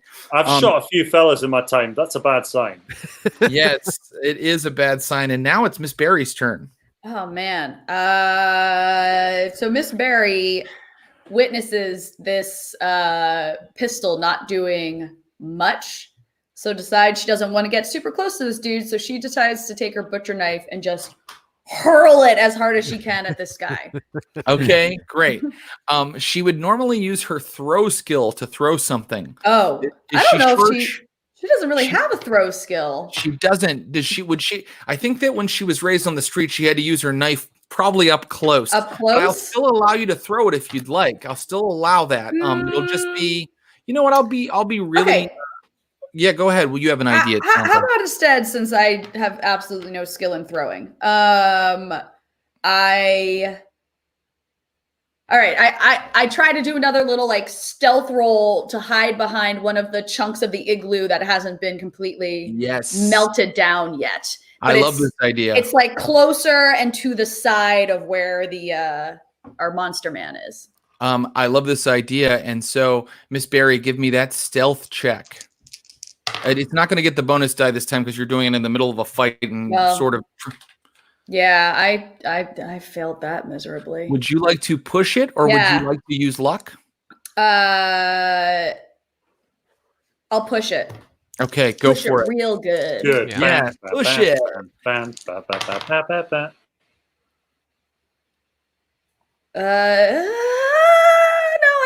No, I still fail real bad. Okay, so as we said before, so now I fail like doubly bad.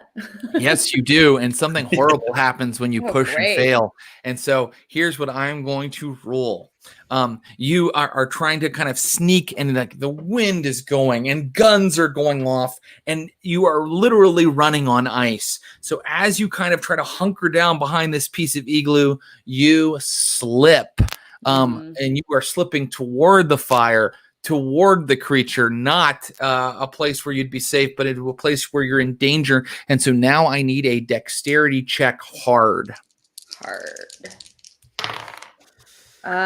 Ooh, can I use my luck on this one? You should. All right, I'm going to spend, let's see, my hard is 27. I rolled a 32. So I need to spend 6. That's right. All right, I spent 6. I'm not going to double check that math, but that sounds good to me. So it's just 5, isn't it? So you just need to match. Just they need to match? I think so. It doesn't have to be it's match or below, right? Isn't it? That's correct. Thank you, then I only have Doctor. to spend 5. Thank you.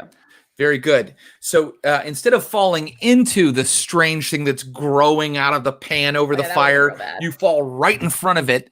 The monster, the 8-foot-tall monster, looks down at you, and the thing that is coming out of his like chalice or like pan, like it's starting to reach toward you, and it's kind of slowly taking the form of like a bleeding skeleton as it kind of reaches out toward you. And that is when our sailors and our monster will take their action. The sailors failed their sanity check. Right. They make it collectively. Then they lost a lot of sanity. Now comes their idea roll to see if they understand what they saw. More rum. And these dummies failed it. So they don't go temporarily insane. Thank goodness. Can still act and do things. And so they're going to spend this turn like getting like their guns ready to fire. Because for a second they were just like, it's the devil. And now they're like, oh God, let's fucking do something. Let's get our shit. Come on, get our fame. So that's what they're doing. And now it is the monster's turn. And this 8-foot-tall being with its face stitched together is like, let's see. It looks down at you, and it's like, yes. It looks down at Miss Barry, and it goes, hatred everywhere I go. Hatred. Soon you will join me, and we will be one people, one of my own race. And then he is going to attack Miss Barry, who fell right near him. Oh no! And he is going to use an attack he has called Stomp. The target must be prone. Miss Barry's unfortunate failed roll has put her prone in front of him, and here he goes.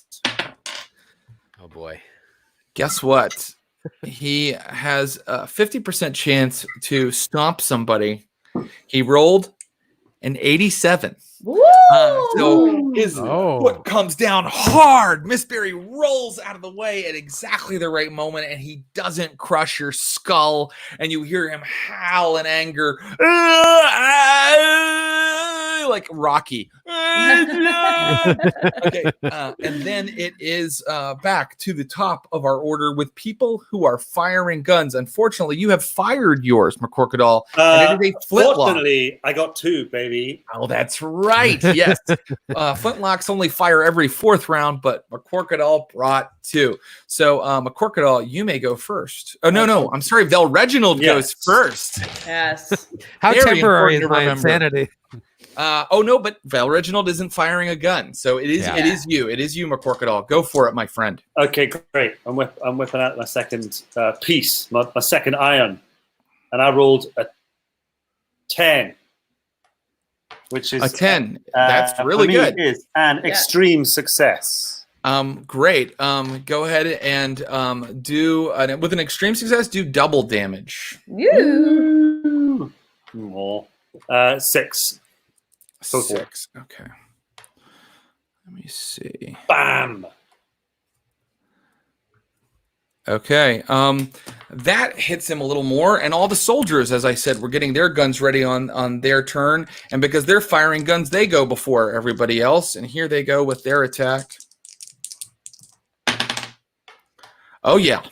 Now everybody's opening up on this thing. Bang, bang, bang, bang, bang, bang, bang, bang, bang, bang. And he's just like taking all of these hits. And now it's Vel Reginald's turn. And Vel Reginald, I want you to make another idea roll. Another idea roll. Okay. Yes. An idea roll. You're bringing the liquid over your head. It's starting to drip down on you. You're like, what am I doing? And you can make that idea roll. Oh no. Oh, God, 90. Well, no, that's good. I failed it. Failed. Yes. You suddenly are like, you suddenly like suppress the realization of what's really going on. You kind of like get a hold of yourself. You're like, wait, think about it. This is all has an explanation. We just have to keep studying it. We have to get to the bottom of it. And so the urge for self-destruction is momentarily thwarted. It abates. And I'm going to say that's, well, what would you like to do? You can do something else. I kind of want to, like, now that I know I've got my head straight, I want to just throw it at the creature. Great. Give me a throw roll. I should have looked at that skill before I came up with the idea. Yeah, if you don't have it, I will allow hard. You have it? Yeah, I have it. I have a 20 in throw, so I guess that's probably what the base for throw. Yeah. Why don't you give it a shot? Okay, and I can Call use of Cthulhu is a hard and unforgiving game system, but sometimes miraculous things happen. And can I use luck after the roll, or are you supposed to use it before? You may use it after the roll. Okay, well, let's see what happens. Maybe That's what I did, so I hope that was okay. Maybe Yes, I'll get it is. lucky. No, I rolled a 67. So yeah, even with 10 luck, that's bad. Would you like to push it? Should I push myself? I'm a little off my rocker. Well, I will say that I believe Miss O'Berry is right next to the monster, and if you push it, you might just wham her right in the face. It's true. Although, that could be an improvement from what we've heard. Give it a shot. Why not? He's torn. He's just like, she's the one that wanted to turn back anyway. And so he pushes himself. And so that's just a straight up reroll. It's a straight up reroll. If it fails again, and you can use luck, but if it fails again, it's something really horrible is going to happen. So close. Even with luck, that would just bring me to a 27, and I need to be below 20. I'm sorry. You failed the roll, and you failed it while pushing it. I'm going to rule that you've been shaking your concoction around, and it now explodes. Oh, come on! It's a volatile substance. It's true. It blows up in your face. It blows up in your hands, and you take. Let's see. I got to be a nasty keeper here. I apologize, but I have to do it. I brought it on myself. Yeah. Oh, the roll was lucky. You take a total of 5 damage. Is that more than half of your HP? No, and luckily I have 11 HP, so it's just Oh, at the wow. cusp. Okay, so the thing explodes in your hand. Your hands are like, they're like bleeding and like blistering and like, burning now. Maybe the top of your head and your parka is all singed off and like burning, but you are still alive and able to act. And now we can go to, let's see, that was Vel Reginald, and now we go to Miss Barry. Yeah. So I'm still on the ground, but the Yeti, I keep calling him the Yeti. The monster. You can call him a Yeti. Yeah, he's a Yeti. To you, he's a Yeti. He's still stomped down right next to me. So I sort of like pivot around on the ground and take my knife and stab it through his foot. Ooh. Great. I love it. Hopefully pinning him to the ground Very too. nice. That's a great idea. You can, if you want to do like a special maneuver here, I can allow you to take like make the roll harder, and then he will become like completely immobile, or you can just stab him and do your damage. Can I roll and then decide? Sure. The way things are going, I should probably just take the regular damage, unless I do something epic with this roll. Why not? Okay, I'm good. My knife is 50 and I rolled a 37. So okay, great. Yeah. I'm gonna go ahead and say that you get the knife in. Go ahead and roll your damage. It should be right there on your sheet. Let me know how much that was. 1d4. Where's my 4? Here we go. 1d4 plus 2. 5. I do 5 damage. Oh, that's really good. Okay, 1d4 plus 2. Okay, so again, okay, and now, so he can't really. It looks like he can't move, but you decided not to do a special maneuver to really pin him. So maybe he can get his foot free. And it's now the sailors have gone. They're like furiously trying to like load their guns again, and now it's his turn. And I gotta say, I think he's still really, he's angry at Miss Barry. But he's also got a team of guys that are all firing at him. I think he needs to. I think I need to roll to see what he decides.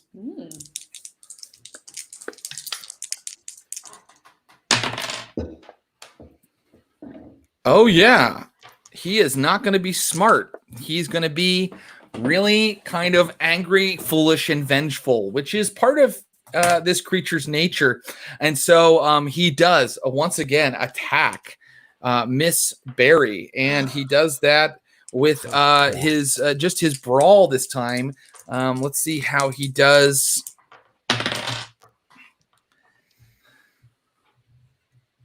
Yep. Okay. Miss Barry, good luck. He basically reaches down and he picks up Miss Barry, and he's kind of just trying to pull her into pieces with his tremendous strength.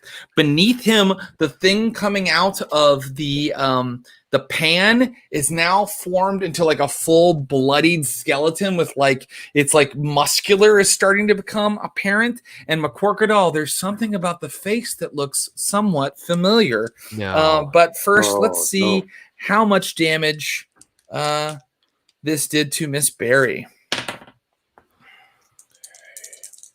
many die are you rolling over there? Well, he's very strong. And he has just done 9 damage to you. Ooh. Goofy. I'm going to assume that is more than half of your HP. Is that correct? Yeah, just a little. But you have a total of how many HP? 11. Okay, great. So we're going to roll right now to see if you stay conscious, because you've taken like kind of a really difficult wounding blow. Yeah. So just give me a con roll. A con roll. Oh, I stay conscious, baby. I stay conscious even if it's hard. What? Nice work. You don't take a major wound. Feel the pain. You don't take a major wound, and you stay conscious. He's got you like held over his head like King Kong or something, like screaming at everybody. And now it's back to our men with guns. So McQuarkadal, well, you're out of shots now, right? I am, but I have got my boarding pike, so I think I will be waiting for my turn in the dexterity initiative order to go and jab this big chunk of lunk with my spear. Okay, unfortunately, our men with guns, they're all using flintlocks and blunderbusses. So, yeah, they will also be kind of reloading this turn. So I think it does go to McCorkadal and his boarding pike. No, it's Vel Reginald. Vel Reginald, what do you want to do now that you got burning hands and you're sitting there bleeding? Is there something you want to do? This creature has Miss Berry. He's losing it. He's definitely off his rocker, so I think I should just keep going in that direction. And I want to go back to the sled. Now, tell me this is stupid, but can I set the sled on fire and push it with all haste at the creature? I think that's I would say that's the opposite of stupid. I think that's cool as fuck. I spent all day working on this to have it Cool be AF. a good machine. I think at this. Yeah, this his insanity is like, it doesn't matter, none of it works. And so you run back to the sled, and that's what I'm going to allow you to do. This turn is run back to the sled and begin work on setting it aflame. And then we come to now it is McCorkadal and his boarding pike. So I let a blood-curdling scream, and I come charging forward, and I'm going to jab away at your skeleton man. Oh, okay, great. Because I don't like him at all. Yeah, that makes sense. Go ahead and give me an attack, a melee attack, fighting melee attack. Let's see. Oh, I don't really have fighting melee on here. This is going to be a bit of an improvised number. This is going to be... I've got fighting brawl at 25%. Can I use that? I'm going to allow it. It just means that you're not using all the advantages that pike gives you. That is true. But no problem for Big John Mac, 24 and a 25. That's Booyah! Incredible. I want you to check that skill, which means it may improve later. Here's what you do. You come charging into this skeletal thing. You it's like cutting through paper, McCorkadal. It kind of wasn't fully formed yet. It was kind of a fetal skeletal demon. And as you rip it in twain, part of it kind of reaches up at you and you see the face form, and it is the reformed face of Captain Alistair Dalton, horribly resurrected by this thing, and it's very much alive, and it's like, don't let me die again. Sorry. Make another sanity roll. Poor guy. 32 on a 54. I don't give a shit. You don't. Yeah, big man. Yeah, you thought you were better than me. Yeah, fuck this character that was just introduced at the top of this session. I don't give a shit about him. Great. That thing is gone. You've smashed it. It's now bubbling and rolling about the bottom of what's left of the igloo in pieces that are kind of wiggling and sort of bubbling and winking out of existence. And then we come to Miss Berry, who is currently being held aloft by the giant. Well, I still thankfully have my knife because I didn't have him pinned down. So since I'm above him, I'm just going to take my knife and try to stab him straight in the skull. Great. I think from this vantage point, it won't be a disadvantaged roll to try to do that. But I'm probably not going to give you any kind of bonus die or anything either. Give me a straight knife attack. And a knife attack. Oh, yeah, 34. Got it. Your knife comes down and it goes right into one of the clefts between the different skin grafts and slides into his skull, doing let me know how much damage. Ooh, we got a 6 damage, baby. All the damage. Great. It is now stuck inside of his skull, and he's like, "Bah!" And you guys can see that one of his eyes is just gone out, it's just gone milky and stopped working, and he's twitching spasmodically in a horrible way. Does he drop me by chance? Oh, I think he certainly does. That's a very good point. He drops you down and you kind of fall into the smushed red mush that was left of the captain. And it covers your parka, but you have bigger problems right now. Mm-hmm. It is now the monster's turn, and I'm going to give the monster another opportunity to do the smart thing because he is maybe not winning this fight. Maybe. Yeah. The monster is now going to push away from all of you and go running off into the whiteout snow. Let's see which direction he goes in. Yeah. Okay. So the monster goes, "Ah!" and then just begins like shambling hugely toward all the men who were trying to load their guns and toward Val Reginald, who was like trying to light his sled on fire. And the monster pushes through some of the men with guns, knocking them to the ground. And he's moving toward Val Reginald. And speaking of Val Reginald, it's his turn. Oh, goodness. Is it ready? Do you think it's ready? I can use it right? I think all I need is some kind of roll to show that you've been able to light a fire out here. So I'm gonna accept, because you are such a technical expert, you could make it with a mechanical repair roll, meaning like you kind of you use some of your equipment to do it, or you could make it with a chemistry roll. You were using your chemicals again, or you could make it with a survival Arctic roll because you just know how to do this kind of thing in the Arctic. Which would you choose? I'm going to go mechanical repair since it's my best skill. Go for it, my friend. And he says, "Get ready for a sleigh ride," and pushes it.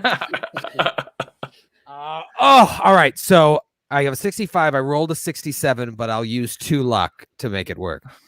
Great. Suddenly the sled goes whoosh, and big fire kind of comes up in front of the creature's eyes, and you can see like them fill with fear as it looks upon this like burning sled. And do you want to try to push it into him? Yeah, right into him. Give me a strength roll. Oh, okay. He's got okay strength. Made it. 23. Yes!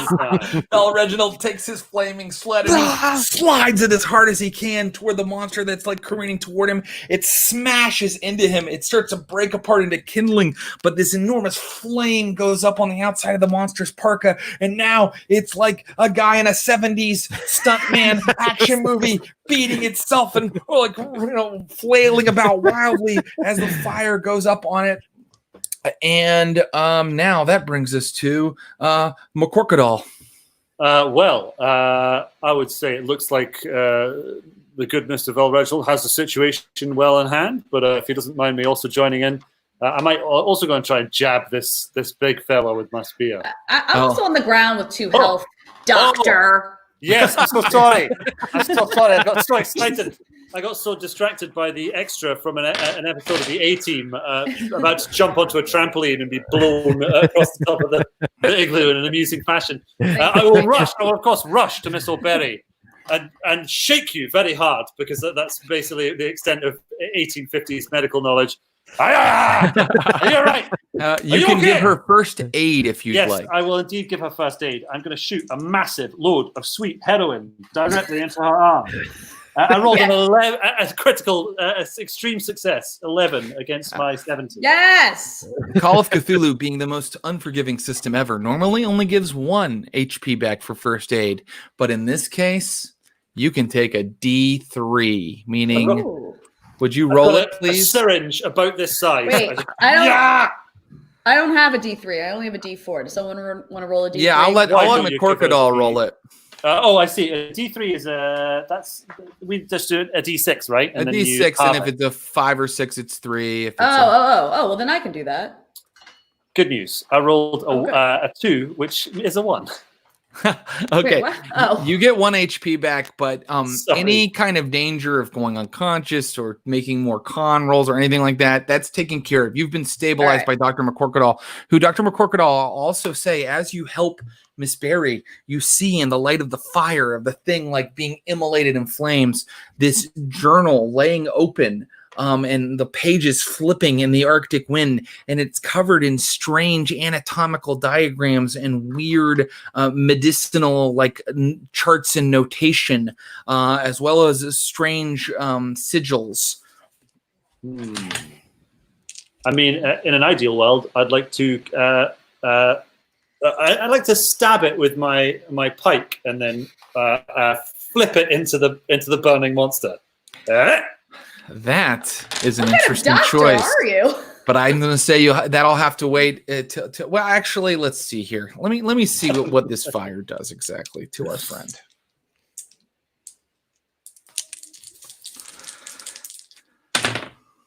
Okay. Yeah.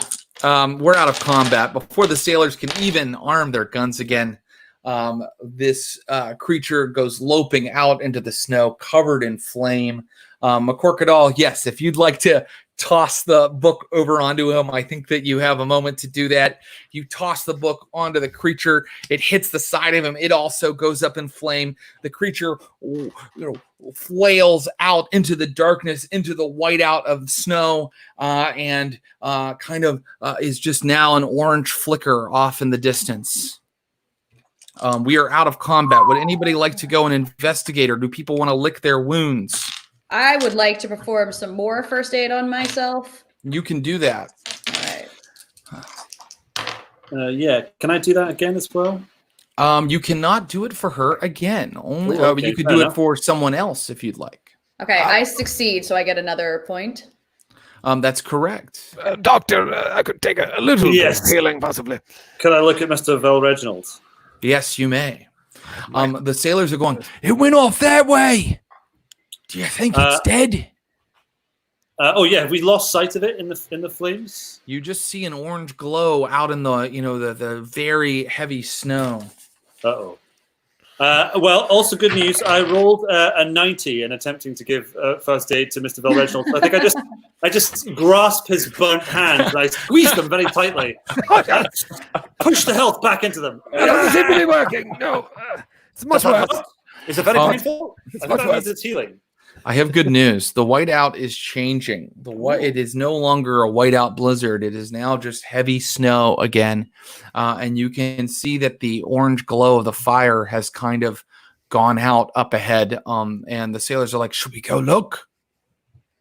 I think it's probably sensible. Yes, cautiously, but we should approach. After you've put bandages on your hands and kind of gotten your parkas and things back on and gotten your weapons rearmed, you all head out to a spot, about 150 yards, 200 yards off.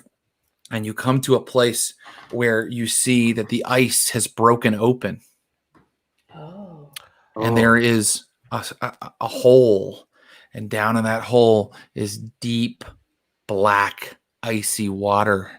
And you can see the footsteps of the creature lead directly to that hole. Well,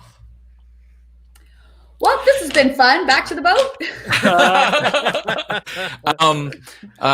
Now I will ask you a final question.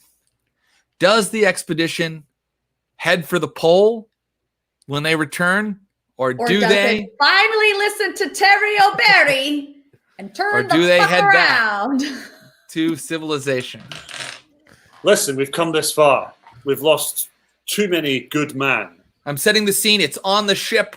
A couple days later, all the sailors are there listening. McCorkadal, go ahead. We've come this far. Do you want to be beaten to the pole by Norwegians? You heard no. Yeah, boo. Everyone knows everything we try and discover, British people. Norwegians beat us there. Boo. Okay, they've got a better healthcare system than us. Okay, they're hot. They're also unbelievably good looking. But we're not going to let them beat us to this one. They have stronger features than we do. Better teeth. Yes, their teeth are great. Agreed. Yes. See, we all agree. We don't want them to beat us. So come on. Why should we let them have everything? Let's go to the pole. Yes, for Captain Walton. Oh, I have one question. Yes, we still have not figured out how to get the boat out of the ice. She makes a good point, sir. I have an idea. Oh, no. I've gotten much better at this. Reginald fixing an enormous vat of acid on the deck, and all of this. They were like, "Are you sure that this is safe, sir?" Yes, quite. Let me just get my arm out of the way this time. Is that right, Doctor? Yes. Heave ho! Heave ho! And apply acid! This tidal wave of acid splashes down safely off the side of the ship, and you hear the keening, high-pitched sound of ice breaking and cracking. Yes, approaching the pole may soon be possible. So, are all the players in agreement? And then I'll find out if the crew is in agreement, or you can head back. Let me know. I mean, Miss O'Barry is always going to be wanting to turn around, but she has resigned herself to having to listen to the men. She, often the wiser heads do not prevail. So the more level-headed characters, especially in a horror adventure game, are not the ones who are listened to. And so I think McCorkadal's speech was very rousing. I think the crew...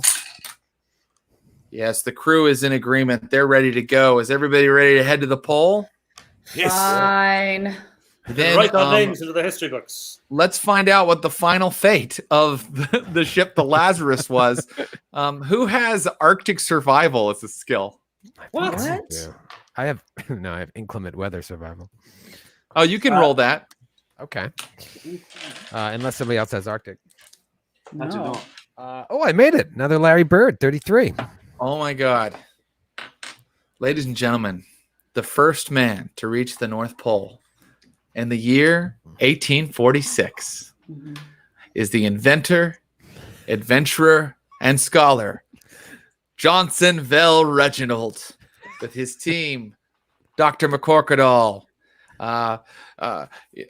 peasant, Terry O'Barry, and 37. You lost two more guys, merchant seaman.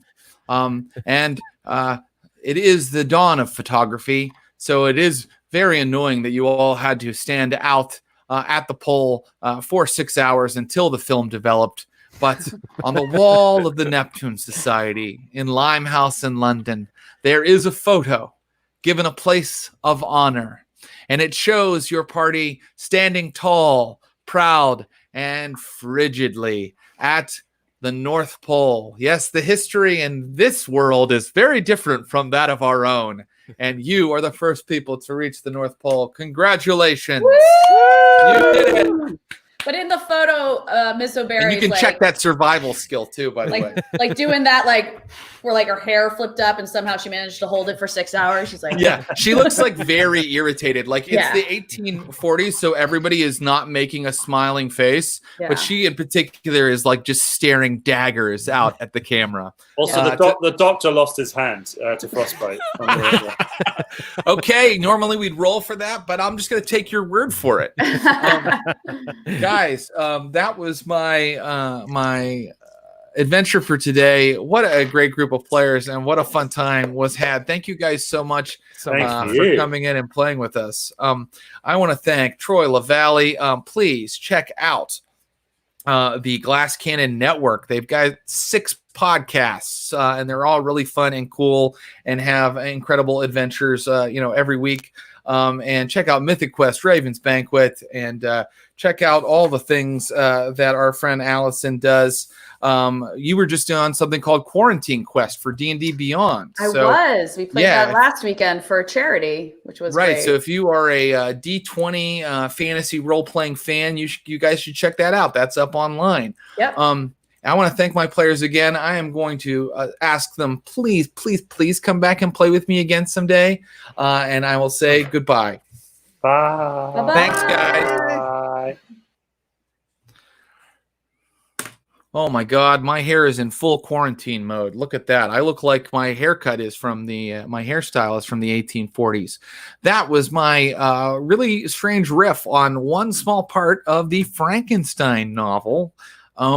There was a lot out there that they didn't find, but I'm really happy with the things that they did find and the things that happened in that adventure. I'm hanging out for a moment. If anybody has any questions or comments that you want Clint to show me on the screen, you can send them through. In the meantime, I'll just let you know that we have another regular show that happens every Wednesday at 6 p.m. Pacific. It's called Vampires of Pittsburgh, and we play Vampire the Masquerade Yes, it is that game, but there's a new edition of it. That game from the 90s that everybody did playing LARPs. Well, we play the tabletop version of the 5th edition of Vampire the Masquerade, and we've got three great players: Ross Bryant, who's sometimes on this show, Thomas Middleditch from Silicon Valley and Middleditch and Schwartz, and Ashley Birch, who's also on Mythic Quest and has been in several video games that are really cool and done a lot of great stuff. So come back and see that 6 p.m. Wednesday nights, Vampires of Pittsburgh. I also want to make a couple quick thank yous. I want to thank the people that make Call of Cthulhu. They're called Chaosium. They've been making this game for 40 years. It's always been a good game. It's always been my favorite role-playing game.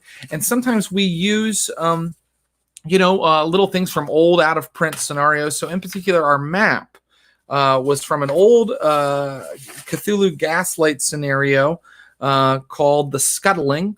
We did change the name of the ship. That's the only thing we changed. We changed it to the Lazarus. But the artist of that is a guy named Scott Kalichak. In Sacraments of Evil was the scenario book.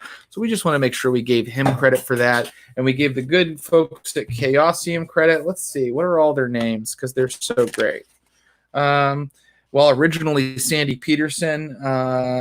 Mike Mason, I know, is the head of the line right now. And Paul Fricker, who is a writer for this game and also has a really great podcast called The Good Friends of Jackson Elias that I always like to check out. And it's just about Call of Cthulhu.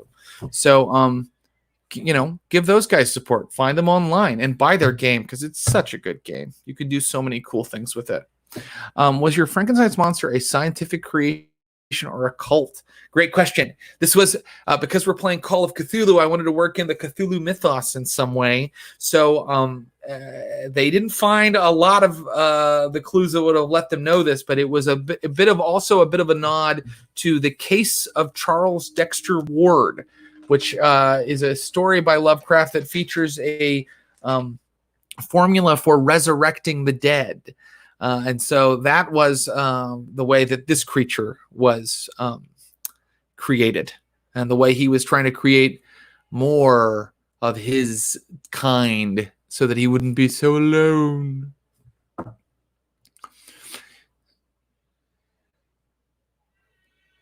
Oh, well, thank you, Flange Cannon. I gotta get you on our writing staff. That's such a great idea. But maybe I could just use that in a future installment, because our monster did get away to perhaps return another day. That is a great idea. The vampire game does go up on YouTube, and we try to always get those up about 24 hours later. There are 10 parts on YouTube right now. So they're all about 2 hours. We try to keep games about that long. So you've got some catching up to do, but I encourage you to do it. Actually, this week on the Vampires of Pittsburgh game is when we're kind of starting new storylines. We just ended one big long mission for our vamps. So now we're going to kind of strike off into new territory. I read The Terror 2 years ago. I absolutely loved it. I also wanted to do something that was a little bit referencing The Terror. And there were even decisions that could be made that might have given these guys scurvy and done some of the things that were more The Terror related. I'm obsessed with The Terror. And the actor in that plays Crozier, I think his name is Jared Harris. He was also on Mad Men.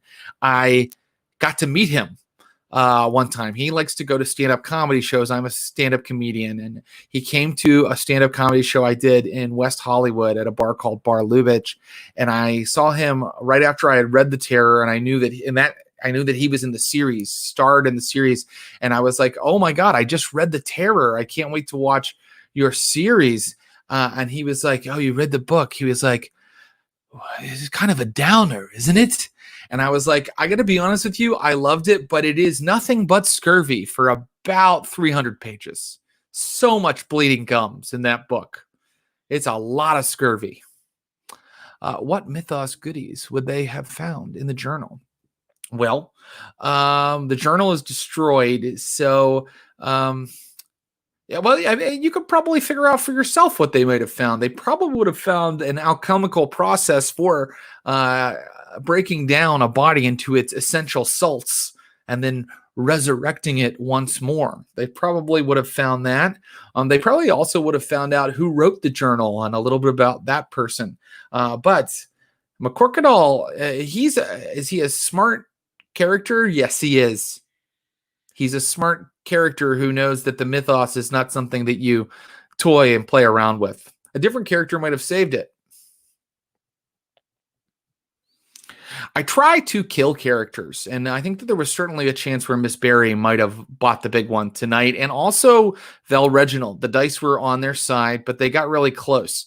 I did kill a character I loved 2 episodes ago when we had our Moby Dick riff. We played an adventure that was kind of based on Moby Dick, but with mythos stuff in it. And when the ship was rammed, so was she, and kind of torn into little chummy bits by the enormous sea creature that might have been a Shoggoth that rammed the boat. I'm going to try to kill more characters. This Cthulhu show is the show where I try to kill characters. But I also, at the same time, I'm the kind of game master that likes to reward crazy, creative, or foolish ideas sometimes too. Is there an Arkham Innsmouth? So I think there certainly is, and I keep thinking, wow, the 1800s would be an interesting time to visit Innsmouth, wouldn't it? Because we see Innsmouth much later in the story, The Shadow over Innsmouth. We see it in the 1920s. After it's kind of decayed and fallen apart a little bit. So I really want to take a trip to Innsmouth at some point. The Neptune Society itself, the actual physical building and the place where they have their meetings, is in London, England. So they would need a reason to travel there. Our last adventure last week did take place in America, but that was in Charleston, South Carolina. Okay, looks like we're at the end of our questions. Hey, I really want to thank anybody that joined us for the first time today, for spending time with us. And I really hope we see you guys again. I have so much fun doing this stream. It's my favorite thing. So for now, I'll bid you adieu. And until next time, Shub Nugurath Cthulhu Fatagan. Bye-bye, everybody.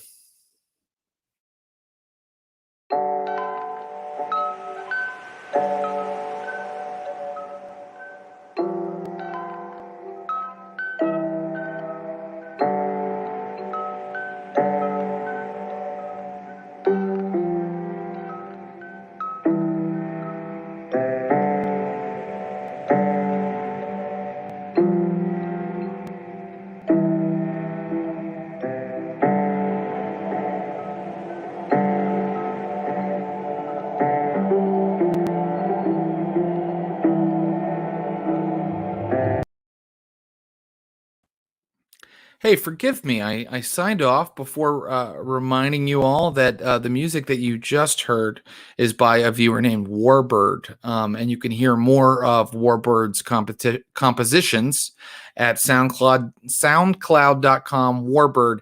And I just want to say again, and I should have remembered to do this. Please go out and support the efforts of the protests and the justice movements we mentioned at the beginning of the show. And you can see all of their info down at the bottom. Okay, I've worn out my welcome. Thank you guys again. Let's go back to the credits. Bye-bye.